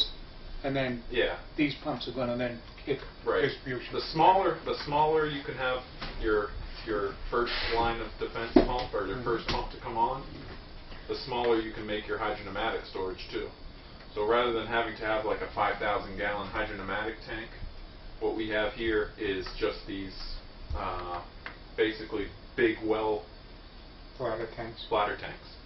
And these are 250 gallon total, but the effective storage depends. I actually didn't get the vendor to give me a calc on it, but they can tell you based on where you are pressure-wise. If you're operating these at higher pressures, you get less effective storage out of them. How much water do you actually bleed out of them before the pressure will drop such that the pump needs to come on to meet system pressure demand? I think what we're going to get is probably 15 to 25 gallons out of each of those. And you know, this station is sized such that you could essentially, if you put in, if you wanted to, and you saw this thing, this zone demand higher, you could expand and add another tank. I think one of Paul's previous designs had a station that had 2 or 3 of them, and then space for 3 more. Yes, he had tanks under the building. Yeah, Something but like he that. had some hydronomic storage too for when he was doing the booster. That was the one that where Rick was upset with the fact that we had to go in and clean them at one time. Yeah, So, the concrete yeah. array. Yeah. So I think this one I had at 0.5 horsepower, and these two were CR. I don't have. They were CR10-4s, which I think I was figuring 45, 50 gallons a minute. But it's against, I know, but it's against less. I was thinking about that. I was like, hey, if you buy those pumps, maybe they'll work. But it's against less pressure, so they're only pumping against about 100 feet. So those were, I want to say they were 3 horsepower pumps, but I'll have to double check. So if we were to build this, construction, and say if we did it in 2 years, because we're talking a substantial amount of money, and maybe we should get a budget number first, and then take the budget number and see what we're up against. Yeah. But I'm almost willing to say right off the top, we're talking $200,000 probably without looking at it. You think so? Really? I think the building itself is what puts you over. I did want to see with, get a I guess from you guys what I could get in terms of exact locations of the ends of those bleeders on either end on Bristenstock and Aspen that we want to loop together. Ian will be able to tell you those. Yeah, the length of that pipe. Because I think I kind of guessed at where those were based on some of my memory of the whole situation at one. Those are probably... It might be 250 feet apart. No, they're not. No? Yeah. I mean, so you got some work there.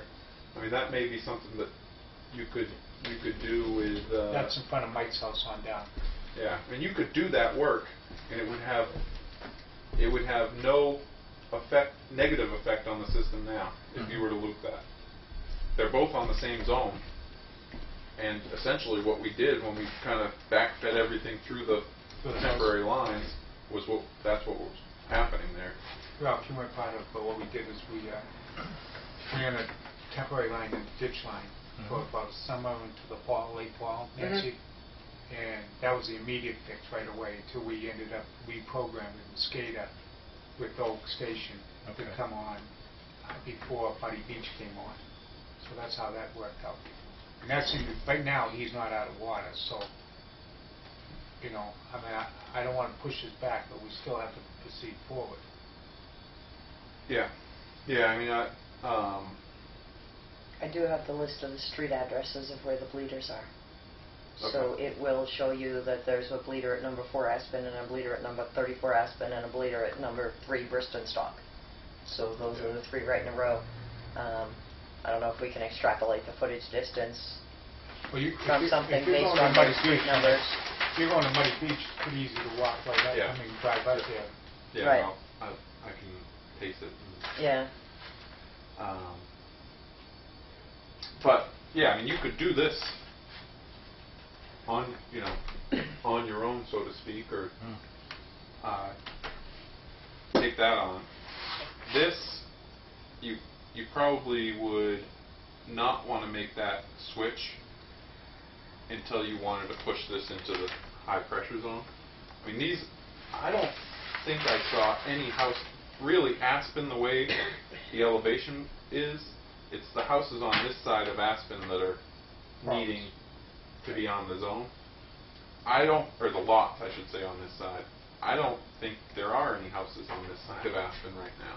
That are on the zone, on the water system? That are, No, they're on their own.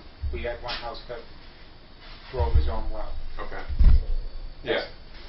That's the house it's up pretty high too. Yeah.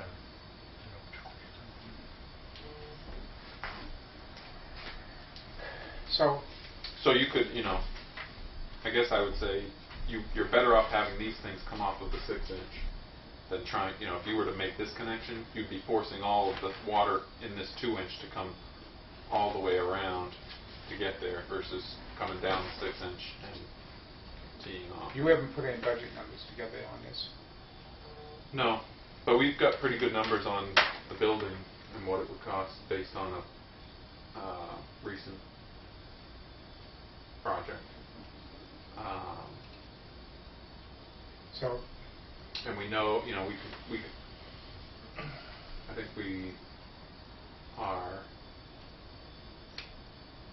obligated to give you a price based on our scope. okay. I should know I think that. this but- one had that. Yeah, I think it did. So when can we get a budget number?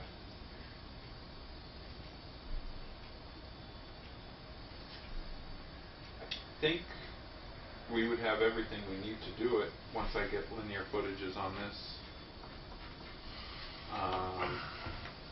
The only other thing I would ask is whether this gate valve already exists.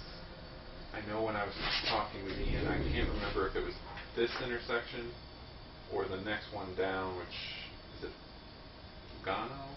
What's the next one that goes, there's a street that goes down. There's nothing at Sounds- Lugano. Yeah. There's nothing at Lugano, I know that. If there's a valve at that one, because we could push this down and make this stretch to the next intersection on the high pressure zone. You know, I guess I would say we're not trying to increase the pressure significantly, I guess, too much. There is a risk here in that we're trying to utilize the existing piping that's in the ground, but the condition is somewhat unknown. The increase in pressure on those lines may Increase So rates. it's like Mhm. make us regret the decision to reuse them, I guess. I don't know. But I think the alternative of trying to rerun, you know, trying to run new line all the way out to,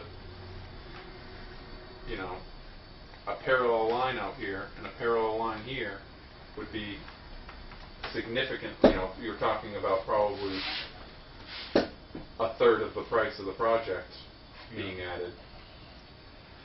So I think- appreciate that you like the idea of trying to save some money here and make it efficient, and that's what I tried to do with maintaining the system as it is. But I guess I just want to be on the record as saying It might not work. it may introduce other issues with this. It may introduce other weaknesses in the system.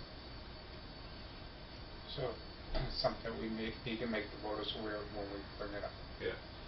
Okay. You know, this might be a cure-all, or it might not be. Yeah, and I mean, we can,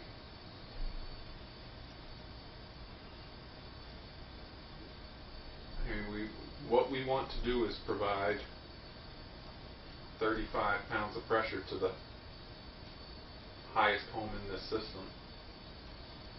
And then, you know, looking at, you know, is it this guy? Is it, I think there's some of these that are pretty high up over here. You know, do they already have booster pumps in their houses?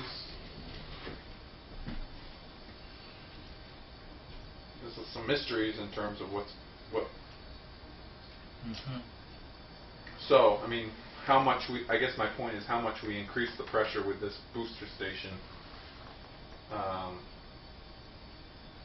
may have an impact on how much we So, stress out that system. At that point, whether when we it's can- ready to be turned on, we have to send letters out to the homeowners to tell them if they have boosters.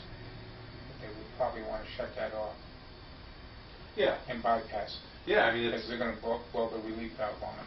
yeah, yeah. I don't know whether they. If you didn't tell them, whether they would even know.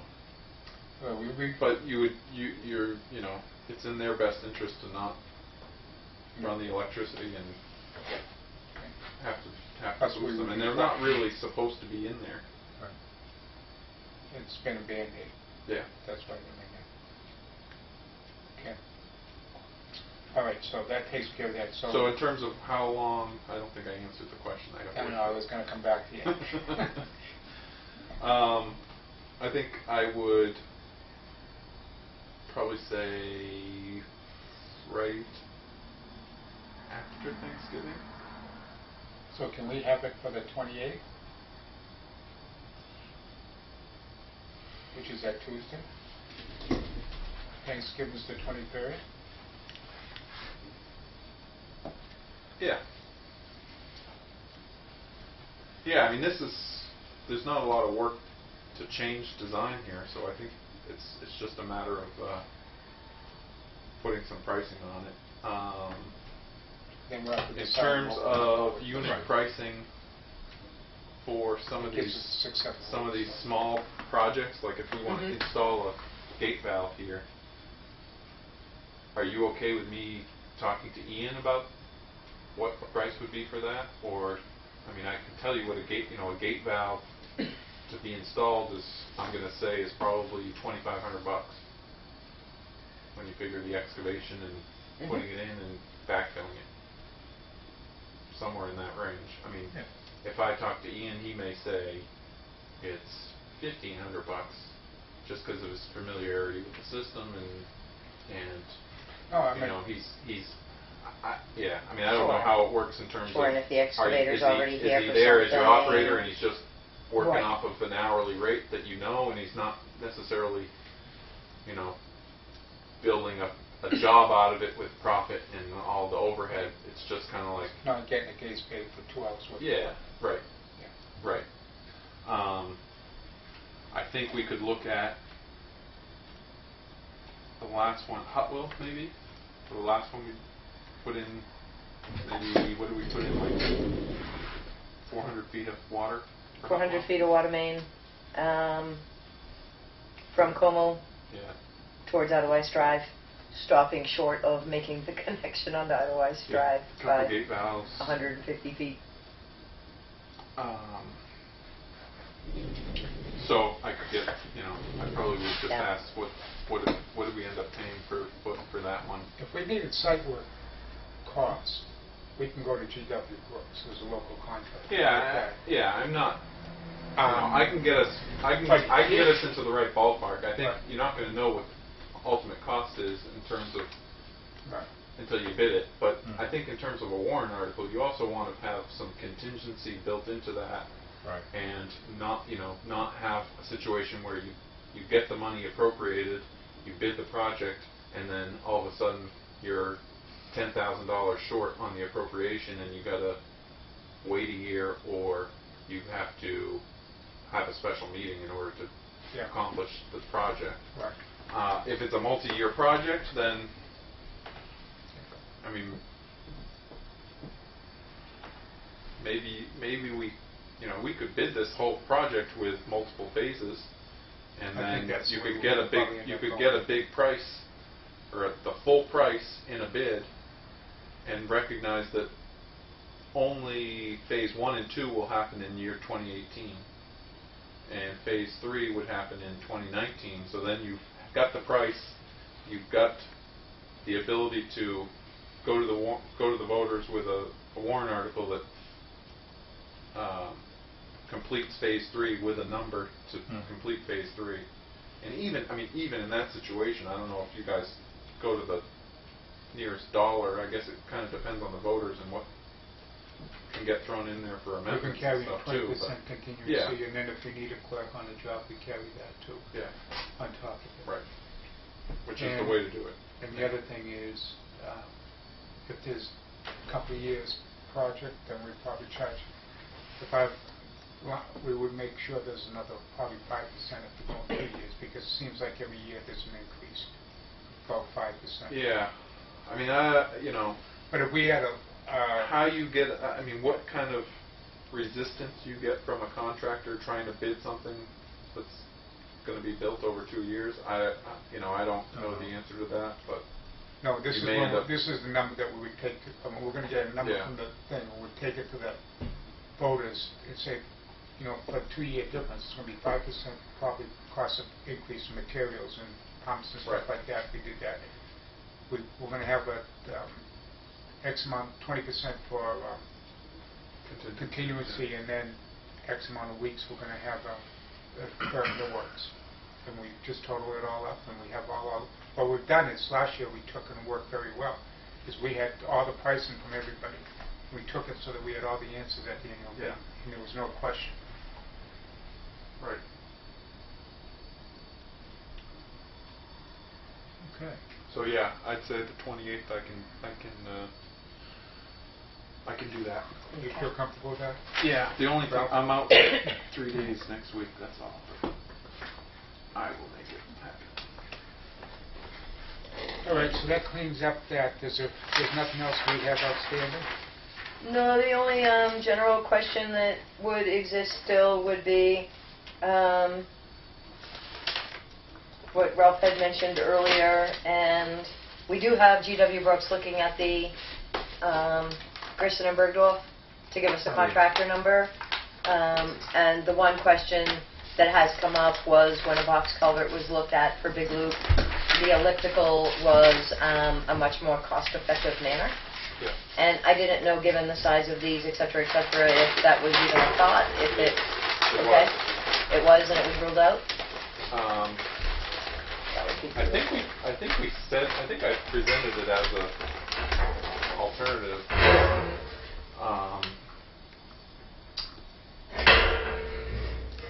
It has less of a life than a concrete box would, but I would agree that it would be less cost.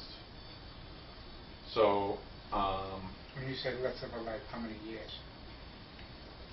Elliptical being... yeah, I think it's probably like 50 years versus 80 years.